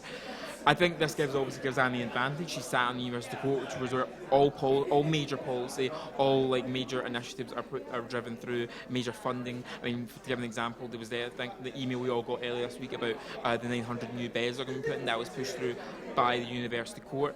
So yeah, I feel like there was a question about whether Charlotte was put at a disadvantage because she's not on the university court. I feel that there were quite a few questions today which were based around the experience of the candidate. Mm-hmm. Do you think that can be overstated a little bit? Do you think it's something which you think you need to have sat on the rectors? No, I definitely don't think you need to have been. I definitely do not think you need to have been Rector's Assessor to have been. To be an effective president, I think that's no, just not true. I think this is the thing I'm saying. I think both Annie and Charlotte are two very similar experienced candidates. I think that reflects it. I mean, Charlotte herself she's currently the association alumni officer, and she's previously association debates officer. She's got an incredible experience on both councils and and she's also the senior officer on the Student Services Council. So I think they're two very similar. It's not as if she's inexperienced. Definitely. There was quite an emphasis on the alumni part. I know some of the university are trying to push forward and trying to get an alumni to kind of come back to the university. Yeah. There's a huge push in alumni recently. It's going to be a real big issue in the presidential.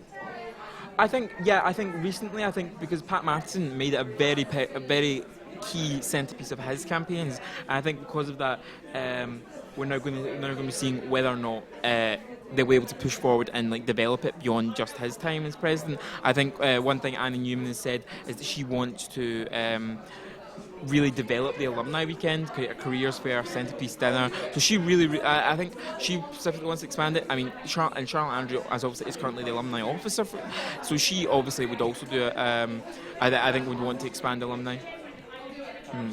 Yeah. What do you think? What do you think it's going to? What do you think of the associate athletic team? I think we very nearly had two, but his rival dropped out 2 minutes, quite a few minutes after the nominations closed, so that obviously now it's just a solo candidate.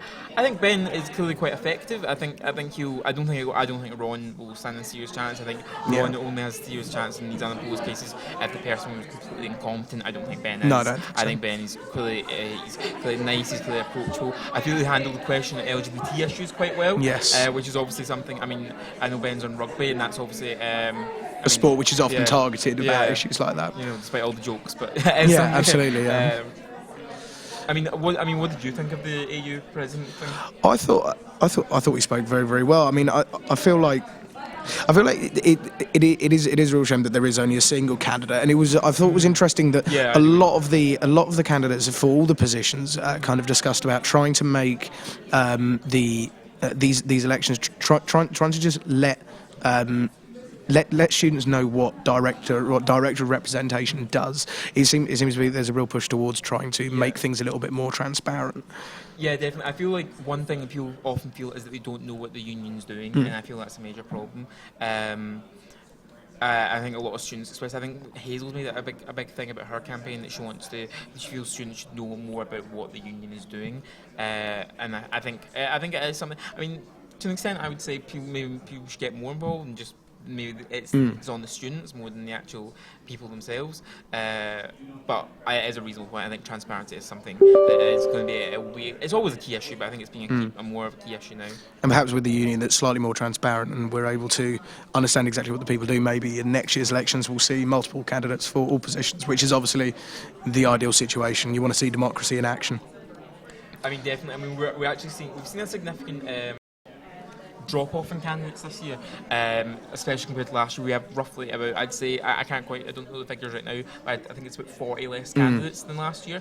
I've heard some people on councils have said to me that's because we've had a less active councils in general. Yeah. Who have said it to their friends less. So I think, we've definitely, it's not as active, and obviously several of the positions, I mean, 2 of the sabbatical races are uncontested, and that's fairly big. I mean, the only sabbatical race that was uncontested last year was AU, wasn't it? Was the AU, where Sarah Thompson was running for re-election. Apart from that, they were all contested. I think that's fairly important. I mean, what did you think of the other uncontested race, DOSDA? I feel like that one. Again, I don't think that Ron stands a serious chance. I think we will see Caroline in that position. Do you think that she will be elected on the back of that? No. Do you think she'll be elected on the back of being the only candidate, or do you think that if she were to have somebody running up against her, that there would be a serious competition for it? Do you feel like her ideas are well formed enough, or do you think she might get out just by?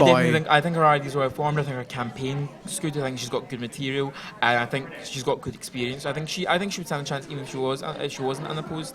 Here with us now we've got Annie Newman, who we were just sit down, Annie. This is your mic here. Great, hi. Speak loudly. We're not actually on camera yet. We're just on. Hilarious. I think people are listening. I hope they are. I don't know. We're hoping the audio's working. If it's not, oh well. I like chatting. Let's have a chat. I mean, I don't have I have a face for TV, not radio, but this is nonsense. But anyway, so Annie, how did you feel that your question time went? Really well. I feel like I've been working on these policies for so long. I am so excited to just talk about them and not get a rule violation for doing it in pre-campaigning. So I'm really excited every time we go to a question time and the debate on Tuesday. I'm really keen to just chat about it. I also liked it because in this environment, it's easy to be personable, it's easy to be genuine, and I feel comfortable doing so, and I hope I came across that way. I feel like I did. So I had a good time. We were just commenting just regarding the personable thing, that there does seem to be a real thing for all of the candidates that transparency is a massive, like it seems to be coming up a lot in this election, that the university, the students' union needs to be more transparent. Do you think that is a real issue? I think it really is, and something I think is like a very interesting thing to think about in that is that we talk a lot about like the rector's assessor being the only current student on university court. That I have a weird problem with, in the sense that you're right. It's not really cool that only one person can know all this information. That information informed almost every single one of my policies. And I think they're good policies, and I'm really proud to run on them. if I didn't have that, I don't quite know what I'd do. So I think there is something to be looked at there in making sure that more students can get that information. That is something I'm trying to do with one of the policies that I haven't been talking about as much on stage, but is in my manifesto, which is an online digital platform where students can really easily give feedback to the university on policy changes. We've tried to do that in person in the past. It gets almost no attendance. So I think doing it online might be a little bit better. One of the key issues that we've always seen come up, and I think I saw it in the hustings yesterday at Macintosh Hall, and it came up again today, is the issue of you being the rector's assessor. You're the rector's assessor right now. Pat Matheson, the current president, was rector's assessor, and before he was president, and so was his predecessor, Chloe Hill. Obviously Charlotte has not been the rector's assessor. So it seems to be one of these things that's building up, sort of experience on university court as a major issue. Do you think, would you say, do you want to explain why you think rector's assessor makes you experienced, and also the fact that Charlotte doesn't have it makes her inexperienced? So I think the thing with rector's assessor is that what it means is that you're on the university court. That's what's most important to this discussion. I've sat there for a year and a half. It takes a lot of time for them to trust you. We've had presidents in the past, 4 years ago, that really ruined relationships there, and they have not entirely come back, like 100%. They still really do take a while to warm up. We've warmed up. They trust me, and I know that when I go in on the first day, should I win, I'll be able to start work on these policies immediately. The other thing I think about, we've talked a lot about, in addition to like me being rector's assessor, the fact that we need like, a new voice or a new face. And there's two things I'd like to say to that. One being that we'll have a new rector's assessor and a new director of representation, two very interesting, very new voices.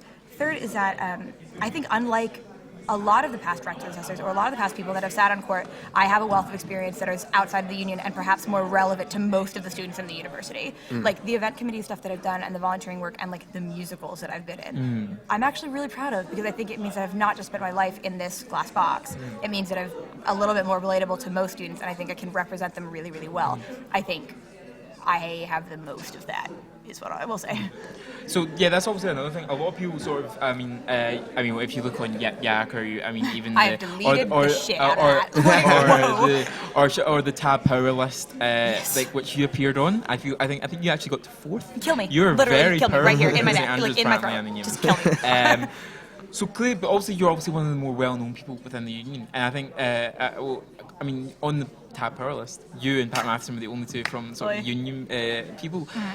And there's some people that have spoken to us and have said on social media and everything that they sort of see you as part of maybe to put it disparagingly, the union clique. Yeah. You've sort of tried to de-emphasize this and say you're definitely not. So you don't feel that you're part of that sort of union clique? I wouldn't say I've tried to de-emphasize it. My work in the union is something I'm really proud of, and I think has informed a lot of what I'm running on. I've been the member for gender equality this year. I sit on the SRC as rector's assessor, and I'm the SRC senior officer, and I'm a trustee of the association. I'm really, really proud of that. I think in my quest to say how much everything else really means to me and how much I think it means to this race, that's where I may think you got the idea that I was de-emphasizing it. What I'm trying to do is say that, as opposed to a lot of the other candidates, the only other candidate in this race, let's be real, and maybe some of the people that came before me, I have more experience outside the union that I think is more relevant to most people. I think the union does a lot of great work, and I think a lot of people at this university never step foot in it.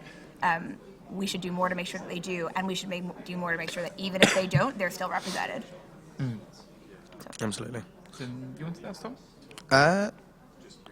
Did you were you aware of the slight? Were you listening behind stage to the previous? Some of them. Some of them as well.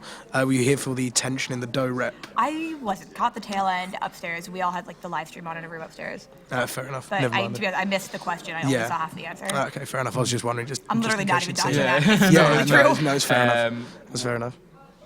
Are you looking forward to the debate? I'm so looking forward to the debate. I'm really keen. We've not, in these hustings and this question time, we don't actually get to talk to each other. And I'm sure there's a lot of policies that Charlotte disagrees with, thinks are infeasible, and there are a lot of hers that I feel the same way. So I'm really excited to get to talk about them. One of the things that I'm really grateful for in this race, I think, is that neither of us think the other one like flagrantly would be shit. Yeah. This is probably not great time to curse. I don't know. That's fun. Like neither of the other one would be like flagrantly awful. This is not a Steve Fan situation. Shout out. Yeah, this is actually something I wanted to speak about. Obviously, this year the presidential race is fairly amicable. Yeah, I have to say. I mean, you and Charlotte, you know each other quite well. You even worked on SRC reform together, so you worked together before. Whereas last year, and sort of one of the more colourful aspects of the race was Steve Phan's candidacy, mainly backed by people who were not fans of Pat Masterton's candidacy. So do you feel, what advantage do you feel it brings to the debate that you and Charlotte don't, hate each other? Because I think it means, and we've seen it at the hustings and after this question time so far, is that we can kind of go at it a little bit with a bit of faith that we like the other. I think something in this town, because it's so small, because the people that run usually know each other, it means that we don't really understand, I think, that there's a difference between criticism and debating. And I feel like what we can do is debate without criticizing each other. And we are not afraid to debate for fear of it being misinterpreted as criticism. And while we're here, I can now announce officially that we are now on live TV. Hello! So That's very exciting. Hello to everyone, all our viewers. We are, for people who are just turning in, we're here with Annie Newman, who's our association president candidate. Annie, if there's anything to add before you move on to the next debate, the next hustings, the next campaign, how do you feel your campaign's going in general? I'm really happy with it. I have the best people around me, and I think that's something, I've been through Campaign Week a few times with other people, and I think the best decision you can make is to have people around you that will support you, will let you be stressy and nervous, will let you be stupid and be like, I didn't do very well, and they'll be like, yes you did, it's totally fine. And I have that, and I wouldn't be able to do any of it without them, so I'm very grateful for it. But yeah. Okay. Tom, is there anything else you'd like to add? No, not really. Thank you for speaking to us, Annie. No, thank you so much. Thank you very much. We'll see you at the debate. Yes, I will see you at the debate. Which is on Tuesday. Yes, on Tuesday. Tuesday. Yes. Excellent. Same times, same place. Well, 8. 7:30? I don't know where the figure time that out is. before. We'll figure it out. No worries. We'll be here. See you later. I Thank think you. we're going to try and speak to Charlotte Andrew now, if she's there. We're waving. We can see her. Hi, Charlotte. Hi. We're now here with the other candidate for association president, Charlotte Andrew. How do you feel the question time went, Charlotte? Hi, I really enjoyed it actually. That's the kind of thing I enjoy doing. And chatting to a large audience was fun and not something you get to do particularly often. So no, I liked that, and it was good to watch the other candidates. Gave Hazel a big hug. Yeah. She needed it. Yeah. What did you think of that whole tension with it during the question time? I think the way the question was asked was really unfortunate, and I think it was unfair to do that in front of so many people. I think there's ways you can phrase something. It's not the right platform to do it. Yeah, exactly. And I think she dealt with it well. She was very professional and she held herself together. Kudos to her. Fair enough. How did you feel your debate went? Do you feel like it went well? Yeah, I mean, there's areas to improve as always. But no, I think it was fine. We went over our policies in detail, and it's good to be able to have sort of an extended chat about it rather than just 2 minutes husting speeches and getting everything out. Just saying, I have 3 key policies. Well, in reality, I have a lot. As is Annie, there's a lot more to us than just a 2-minute speech. So exactly. No, I enjoyed it. It was good. How important do you think it is that there is more, that there are more opportunities for students to engage? I mean, question time's fantastic because obviously you can ask specific questions which are specific to yourself. Do you think that's going to be quite important in kind of making the student view of what the union represents much better? Yeah, I do. And also, we have the highest level of engagement in the country with at this university, and I think we need to be catering to those students more. They're clearly interested, and there's better ways than just have the candidates bombard you with information, because that's biased and it's probably annoying as well. Exactly. So yeah, the union should be doing a bit more and having it more centralised. So I do like the addition of this event, and I think more platforms for people to hear a more extensive analysis of your policies and selling you as well as a person is great. Definitely to be encouraged. Fantastic. So, how do you feel do you feel there was enough discussion of because often I think one of the issues we saw last year in last year's presidential campaign is it often got quite personal. There was obviously quite a personal rivalry. Yeah. I mean, there was obviously the Steve Phan's candidacy that everyone was aware of and everyone really talked enjoyable. about. Yeah, I mean, I had fun as well. That's one word for it. Which obviously was backed by a large amount of people, and especially people who were not happy with Pat Masterton's candidacy. So there was obviously a personal element to it. Do you feel you and Annie, Annie's just sort of said it there. You might turn around and say you hate Annie now, but I assume you don't. God, you and Annie are obviously friends, you know each other from councils, you worked with each other on many things such as SRC reform. Do you feel the fact that you two don't really have this personal animosity is helping the race at all? I do, and I think it's great that I can run against a friend and us both be on very good terms. You're not considering yourself to be better than the other person in general. You're just saying, look, I also think this position is like can be done really well by me, and that's like. I think it's the same with all the candidates running against each other, is realising that it doesn't need to be personal. What you need to sell is your policies and what you're like. And doing that by any form of negative campaigning is just antithetical to how we should run elections. So do you feel it's much more manifesto based? Yeah, I do. And it means that, like, from my experience of campaign, like, this is the first time I've run a big campaign. Like, I was debates president, and that did take a lot less 2 years ago, and with a completely different set of people. In my experience, my campaign is very much to talk about, look, how can we make our policies better? The organisational side of how to run the campaign, obviously those chats happen and matter, but I'd rather talk about policy because that's the bit I care about, and making sure that they're the kind of things that students are actually interested in, because you can't really stand up there and try and get people to vote or get passionate about something that they don't care about. So it has to be useful and it has to be reasonable as well. I think it's about setting achievable goals. One thing that's coming up a lot in questions, and I was there at the hustings at Macintosh Hall yesterday, and it was asked then, it was asked tonight, is the issue of the university court and experience on the university court. Now, as rector's assessor, Anna Newman has had a lot of experience on the university court. She's sat on it for the past year and a half. And you haven't, obviously, because you haven't been the rector's assessor. Do you feel this puts you at a disadvantage? I don't think so, because I think, as I said in the question time, it's important that the university hears new voices and from different backgrounds, and that consistently changes. So, and also, I think I've proved in my previous roles that I get stuff done. You know, we put quotas. In our constitution for debates, we put in the provision that we have to have at least one female speaking in every public debate, because it's very male dominated, and that puts off new female students from getting involved. Like, I get things done, and I'm happy to say I would do that regardless of who I'm working with next year. It doesn't need an established relationship. Yes, you need trust, but there should be trust in the position. And if there isn't trust in the position, regardless of who's in it, that's something that within the university court, that's a culture that we should change. I also think that it's association president. You're representing the association or the union. It's not just about the relationship with the university, that's important, but it's about how the union functions and how the subcommittees and societies and students that come into this building or in any way involved in the union, how they are looked after. So there's two elements, and being rector's assessor is helpful in one of them. I also don't think it's the be-all and end-all. I can create relationships very quickly if I need to.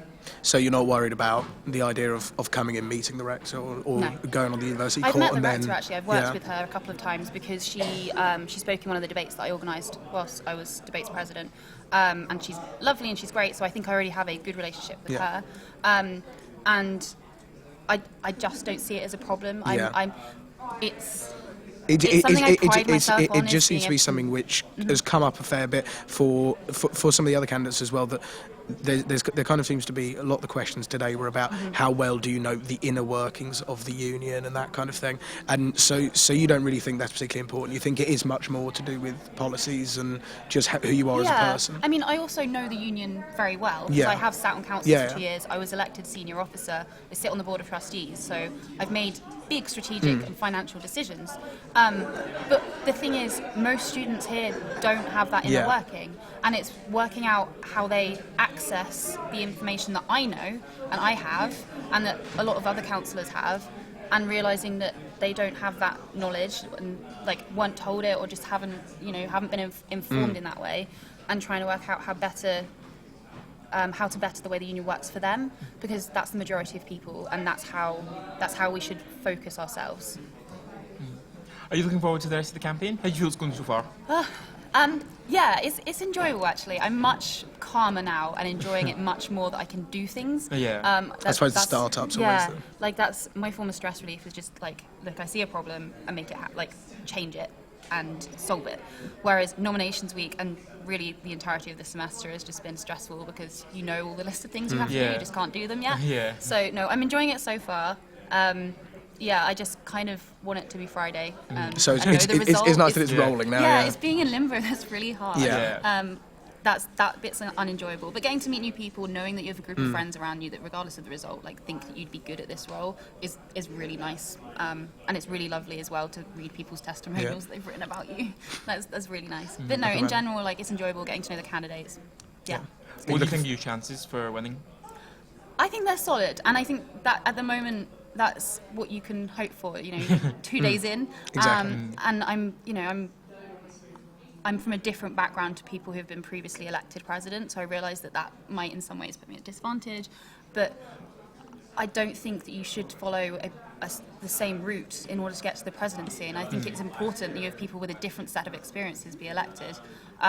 So I think my chances are, like, do you know what I mean? Like, I think at the moment it's 50-50, and it's making sure that students are engaged and know about the campaign, and then they can make an informed decision, and I can't do much more than that. Do you think that's been helped by there only being 2 candidates? I actually think having more candidates is always better. Yeah, for democracy. Like you have a bigger reach. It means more students get involved and care about it. If, unfortunately, knowing someone involved makes you more impassioned about the race sometimes. Yeah, exactly. So, and also, I wish there were more candidates running, to be honest, for all the positions. I think that would be more interesting to watch. You'd have a wider breadth of topics discussed as well, because people would have different interests. But so far, given the 2 days, I think the candidates we have a sense of camaraderie, which is really nice, and that's enjoyable. It's about supporting one another as well. Like, no one's going to be bad at a job. It's just which policies students care about most. Obviously, everything in your manifesto is important to you, but what would you say is your key point that what's the key change that you want to see brought about? It's really difficult to choose.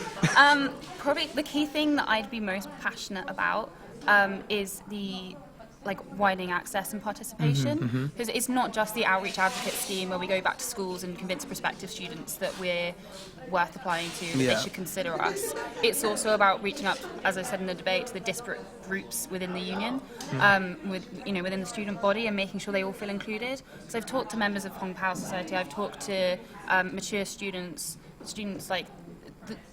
and postgrads as well, like people who feel like they're slightly separate or are often considered to be separate, because I think that's just as bad, having that culture of thinking of them as different groups rather than just as your students. We all have different interests, but how do we make you feel more included?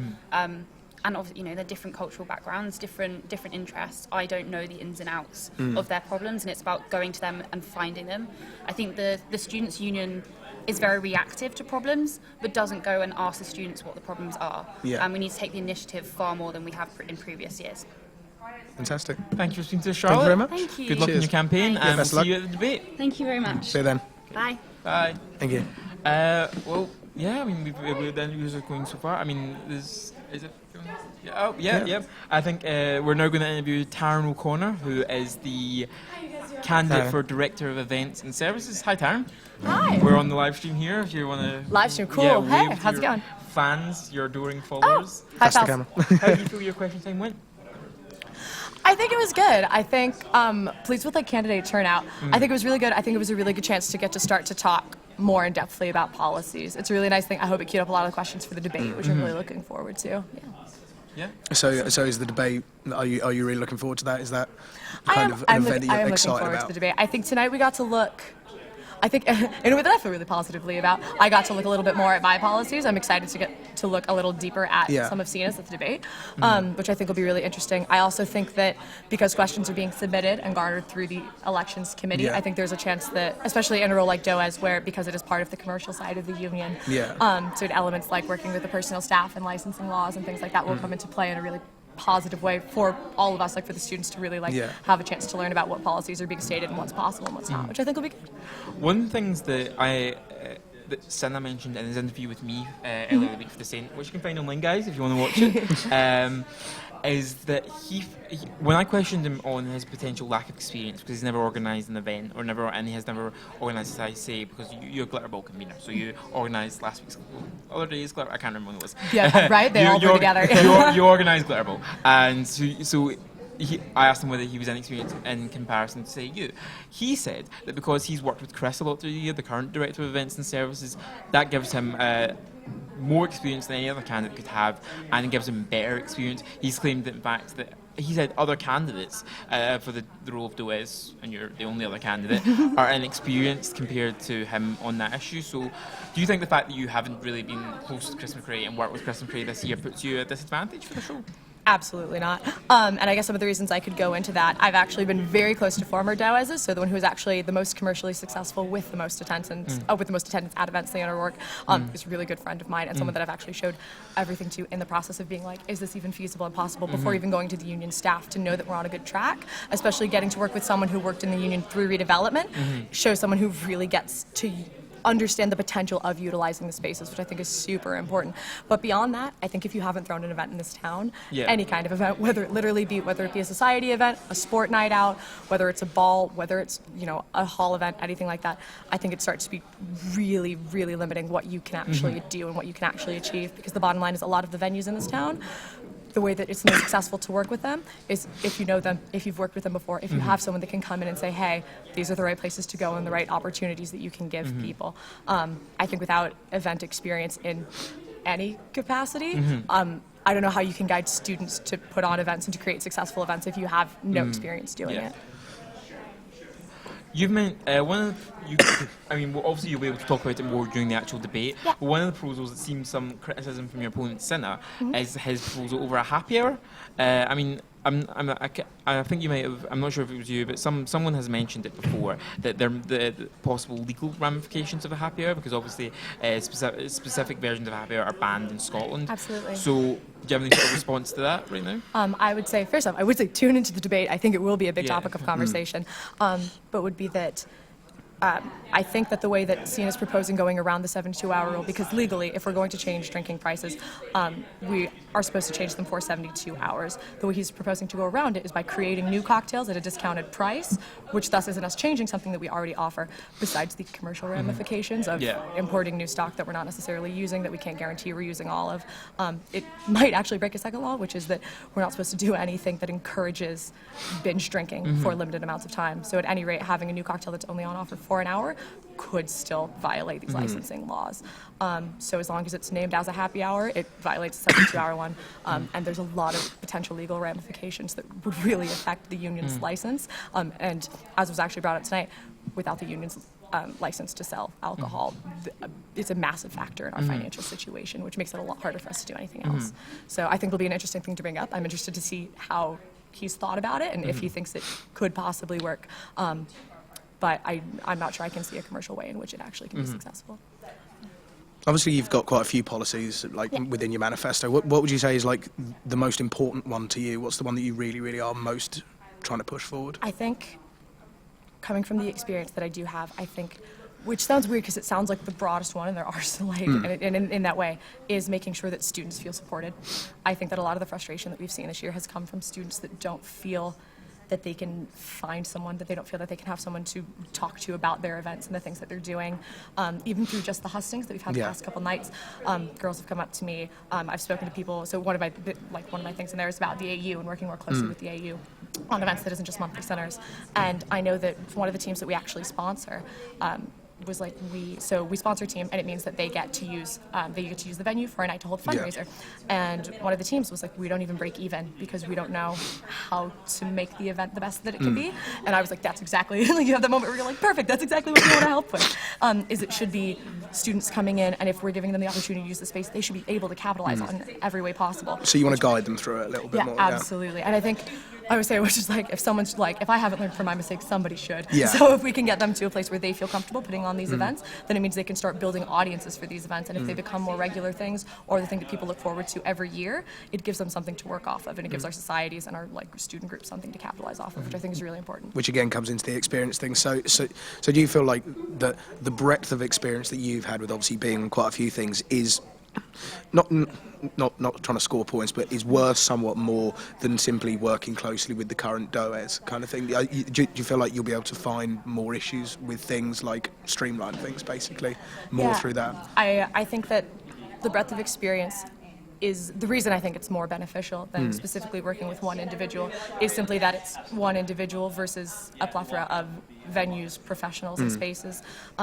Because the bottom line is, when you look at it as in terms of places where we can do events and the people who will still be in charge of events, it's going to be more important that we have options, because options create competitivity. It's what allows us to get better rates for student events, for student prices, and it helps us figure out what works and what doesn't. So you can go to someone and say, oh, this is a certain situation that we're dealing with at this venue. Is there any way that the union can help? And we can say, yeah, you know, we can provide our bar stuff so that they're using union bars. We can do all those kinds of things. And I would say that it's having the experience in separate events that just makes that a much more efficient process, and that makes it a lot, you know, hopefully more calming and more fun for the students that are putting on events. Exactly. Obviously, it's something which comes up a lot. Like the DOES is always one of the most talked about of the races, because obviously it impacts students like directly.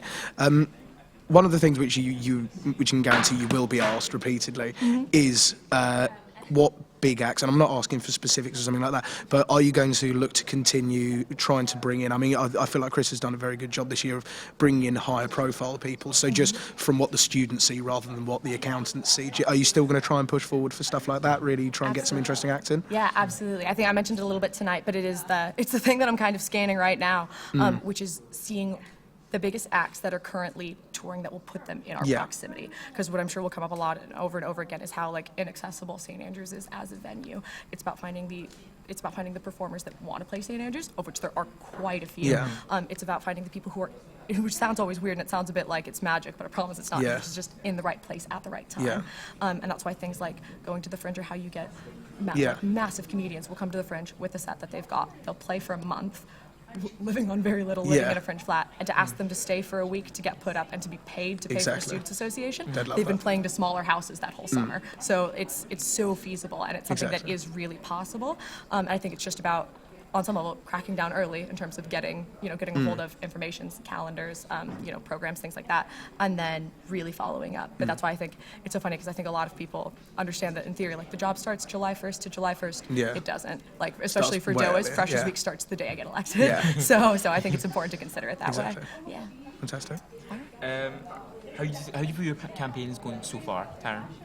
It's been really encouraging. It's been really, really nice, because as I think it's stated before, a lot of people have these massive campaign teams, and it's really nice how when you go to, like, it's just a small group of us traveling to every single hosting and to all of these events, and you really do create kind of a nice family. The support between every candidate has been really, really lovely. And I think as far as like social media and stuff, we've been getting a good pull, and I think ground stuff's really gonna hit the world tomorrow. So I'm excited for it. So hopefully you'll see some people in pink throughout the week. It should be pretty nice. Excellent. Okay, well, thank you for speaking to us, Taryn. Oh my God, thank you so much for having me. We'll see you at the debate, and good luck with your campaign. Thank you guys so much. See ya. Okay. I mean, that was Taryn O'Connor, who's one of the DOES candidates, one of the most hotly contested races. It is always one of the ones which, like, the students are most interested in, isn't it? Because they care about, it's the night out. It's the night out. The Freshers Week. Exactly. Exactly. Do you feel like the candidates are strong? For DOES, I feel Taryn's stronger. I think Sin has some good ideas. I'm not sure if he knows how to implement them. I think one thing I do like about Sinna is his idea for a crowdfunding idea. That crowdfunding / poll rather. That will help. That will help make sure that it will show that there's interest in a certain act, and therefore it will show that to the university, and make sure that then that artists can then come to St. Andrews and play. And I think that's a really good idea. I think if that was implemented and was successful, it would be a really good thing. And I think it's possible. And I think it'd be good. What part of the debate do you reckon is going to be the most hotly contested? I think the issue of experience, because Sin has never organised a proper event, whereas Taryn's organised Glitter Ball. I think with us now we've got Caroline Christie, who is the sole candidate for Director of Student Development Activities. Hi, Caroline. Hello. How do you feel the question time? Obviously, you obviously don't have anyone against you, but how do you feel it went rather than that? Well, it was quite short. Yeah. Didn't get too many questions, just one or two. But I think it was nice to see a lot of people there. Is there? I mean, are you worried about Ron? Are you worried about getting Roned, or? I mean, there's always the possibility, so I'm not taking it for granted. It doesn't mean I won't be out campaigning this week, because I think at least giving people the opportunity to ask me any questions they have and taking into consideration their ideas is always important. And I think that's a big part of campaign week. So even if there's not the possibility of getting Roned, it's still necessary to go out and speak to people. What part of your manifesto are you most passionate about? It's going to sound like the boring one, but redoing the societies training, I think is so important. especially for society's presidents, because also the societies have unique needs, and tailoring society's training towards that. And I know that's not the one that applies to a lot of people. It's but not I the think sexy one, but it's not the sexy one, but it's the one that I think is important and will affect the way so many societies operate, and give them the tools that they need to run more effectively. I mean, that's one of the things with the DOSDA role. People see it's quite managerial, a bit boring. I mean, why do you want to do it, really? It is a managerial role, but it's very much a people role. It's not about the institution, it's about helping the individuals and the societies as people rather than as the part of the institution. And I want to do it a lot because of the DOSDAs that came before me, who kind of helped me through every project I've ever done. I've worked with both the DOSDA and the DOES, and I wouldn't have been able to do it without their support, and giving that opportunity to support other students is, I think, really important. Do you feel like that experience of going through previous DOSDAs is going to help you to... I do, I think so, especially because one thing that this union tends to lack is the concept of institutional memory. So when people leave, they take all of their skills with you. And I think helping train people up. So it's one thing I've been trying to do this year, is because I knew I was going to leave at the end of this year, and or even if I stay another year, step back from the society and subcommittee positions that I was involved in, and helping let other people run it for themselves and being there as support rather than the organizer, I think is really important. The ability to take a step back. And allow other people to flourish while still being here. So if they had any questions or if they ran into problems, I was still there and I could help them through it. But I wasn't the sole organizer, which I think is important. How do you feel your campaign's going so far this week, and how do you feel it's going to go? I think it's going really well. I've gotten a lot of positive feedback from people, which I think is really, really helpful. I think it's going to be a fun week. The advantage of not running against anyone. But, even if I was, I think keeping a positive attitude is always a good idea. Probably sort of not highlight, but the biggest moment of the night was obviously the sort of tense moment during the DOREP debate. Were you watching? I don't know if you saw it. Yeah, we were watching upstairs, but the feed wasn't quite good, so we missed the question, but only got Hazel's response. Yeah, so I mean, did you feel it was? I mean, obviously you probably would have heard from others, but do you feel the whole thing was a bit too tense? Do you think it's not? Well, do you think it suits the campaigning atmosphere? No, I don't. I think the way it should have gone about was, if they had a problem with it, they did email her and then talking it through with her rather than putting her on the spot in front of everyone, because changing your manifesto is one thing because they are adaptable and you should take into consideration what other people think, but that should come on I think we can change this and work on this together. Are you looking forward to? Are you going to be at the debate? Yeah. Are you looking forward to it? Yeah, I am. Looking forward to grilling Ron. Well, no, I'm actually debating the DOES candidates. Fair But enough. we'll see. Of course, yeah. Are you? Yeah, because are you excited for that sort of dynamic between you and the other two? I think so. It could be fun. Could be interesting. Yeah, could be interesting. I mean, if there's anything else you'd like to tell students to St Andrews before, I mean, tomorrow is the first day of classes during campaigning week. So, is there any? Do you want them to watch out for you outside the library? Yeah, we'll be outside the library. Stickers, lollipops, excellent, sweets. The usual stuff. Hence the name, Sweet Caroline. But, okay. Well, thanks for speaking to us, Caroline. Fantastic. We'll see you at the debate, and good luck. See you on Tuesday. Thank you. I think that's it for the candidates tonight. So me and Tom will just, I think we'll just have a brief discussion of how the whole thing went. I mean, obviously we've spoken about it with quite a few of the candidates tonight, but obviously the sort of big moment was the tense moment during the DOREP debate. I mean, what did you personally think of I mean, as I say, I feel like there's a way to go about things like that. I feel like it wasn't the right platform, no matter what the legitimacy of the question. That's something else. But I just feel like this wasn't the right platform in which to actually bring that up. I think it could have been handled better. Put it that way. Especially, it was quite interesting hearing that they had already been mentioned by Hazel that she was going to kind of try and back down slightly on that. Yeah, I think one of the things. I mean, I've interviewed all the candidates, so I sort of know them probably maybe a bit better than you, and I've sort of got the chance to grill them quite a bit. I mean, and I sort of have already formed an opinion. I want to know what predictions right now. How do you think the races are going to go? Well, I think all of them are very, very close. I mean, as somebody who, I've watched some of the videos. I'm currently working my way through the rest, but I think that it's very, very clear to me from what I've spoken to my friends and stuff like that. And as I mentioned to Taryn, is that I think DOES is going to be one of the biggest ones. It's going to be the one which people are going to be most interested in. Yeah, definitely. And I think that's going to have a lot of, but my thoughts about Doe is that I feel like stuff like that crowdfunding idea could actually really help Sinner. Yeah. Because I think that's something which people are going to get behind. People are going to think that's a really good Yeah. idea. I agree with you. I think that Taryn is the better candidate overall. But I'm just wondering, with obviously, I mean, you can only fit so many people into a room like this, and I'm just wondering how many people are going to think about the logistics of it. You know, like it's all very well and good promising the world, but can you actually give it? Yeah, no, I think. And I feel like that's where the debate's going to be really important. I think it's really. I'm very excited for the. I'm very excited. I mean, I think for my sort of personal prediction, I sort of agree with you there. I think the Doe is one people will be really watching. I think. But I think one thing I'm interested to see is the association president's race. I honestly think it'll be a. I think it really is 50-50. I think I'd say Annie's sort of got a bigger name. I think on university than Charlotte. Annie's got a bigger name, but I feel like Charlotte. I think Charlotte's come in. She's spoken very well. She has got some really good ideas. Yeah. I do think it's nice that we aren't having like. A shit slinging battle, basically. You know, it's nice to have two people that know each other, are amicable, and can actually just speak to each other objectively. You know, and again, that's something which I think the debate's going to be fantastic for. I think it will end up being very close. I really think the debate, depending on the amount of people watching, I think the debate could really help make up a lot of people's minds. Tonight sort of worked as a bit of a warm up for the debate. So. Yeah, I mean, I think it's been exciting. It's been a good night. I mean, it was definitely worth doing the question time. I think it was really good. So to just put each other on the spot, just names.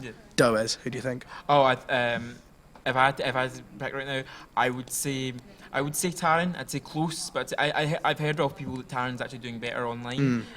So in terms of social media, so I would say Taryn, but tentatively. Direct. Doe, I think it's pretty clear it's going to be Jack. I think Jack lost by 6 votes last year. Really? It was in the third round. He was tied. It was very close. Jack came very close to winning last year, and I think this year he's up against a candidate who I think Hazel has some good ideas. I think she's very clearly passionate, but she doesn't have the. I think she doesn't have the experience. I think my personal advice to Hazel would be to maybe run for something else next year, then come back in a couple of years and maybe run again. Exactly. But I think Jack will win pretty fairly. I think Jack will win, but I think it could still be quite close. I feel like a lot of people, as I have mentioned before, I think it's something which a lot of people have spoken about is the transparency of the union, and I think that's something which is starting to really frustrate people. That was why the Steve Fan thing happened yesterday. And I think she's going to come in as somebody where people don't necessarily see her as part of, as you said, the union clique. Not that I'm saying Jack is at all, but Jack is somebody where people in history will have received emails from him. So it's somebody where people would half expect it. So I feel like Hazel could do quite well on that, but I would find it quite difficult to look past Jack. Yeah, I mean, I think Hazel might get some traction on her proposal for for being so opposed to like library campaigning, some stuff about SABs and maybe not reaching out to people. I think these are popular things, but I do think Jack will win out. Exactly. I think because he was telling me, did he say earlier? I think he said earlier that he's already got so many more. He's got a lot of likes on Facebook. So that's one of the key things in campaigning. I think on the visibility. I think on the president one, I think my prediction would be because that's obviously the last contested one. I think on the president one, I think it will be a lot closer than any of us could think. I think tentatively I'd say Annie right now, but I think has the potential to change quite significantly. I have a sneaking suspicion with Leicester top of the Premiership. I feel like it might be the year of the underdog. I think it could be Charlotte. Yeah, I think she's got a really good chance. That's interesting that we're split there on the most important one. Exactly. See any rays of sunshine for Ron, or do you think? Oh no. I think both candidates Ron are strong could win enough. down in the sort of lower sections when there's sort of less there's less interest and there's possibly more apathy. I don't think Ron will win. I think Ron only has a chance when sort of maybe one of the really the unopposed candidates really poor. I feel both the unopposed candidates are really good this year, and they'll end up doing really well. I think everyone's definitely going to do well in the presidential race. Charlotte and Annie will get a lot of things. One thing I've seen Charlotte, I actually have to say, I think I've seen more of like Charlotte's material on Facebook than I have Yeah. for Annie's. I mean, that's just a personal experience. I mean, and who I've got on Facebook and everything. But I mean, it's one thing. So we'll have to see it go. It'll be interesting. I mean, I think Doha is one that people expect to be interesting, but I think President is one to look out for. Definitely one to look out for. Yeah, Fantastic. I mean, thanks for watching, guys. I hope you enjoyed it. I hope I hope you've had a good time. We'll obviously the debate's on Tuesday. Hustings are tomorrow. Saint will be live blogging both the hustings and the debate. We'll be live streaming again before and after the debate. Before it's gonna be interesting. It's gonna be some fun times. Excellent. And some interviews. So yeah, I mean, make sure to tune into them. And it's bye from me, Joseph Cassidy, news editor. And Bye from me, Tom. yeah, okay. Thanks for listening. Cheers. Thank you.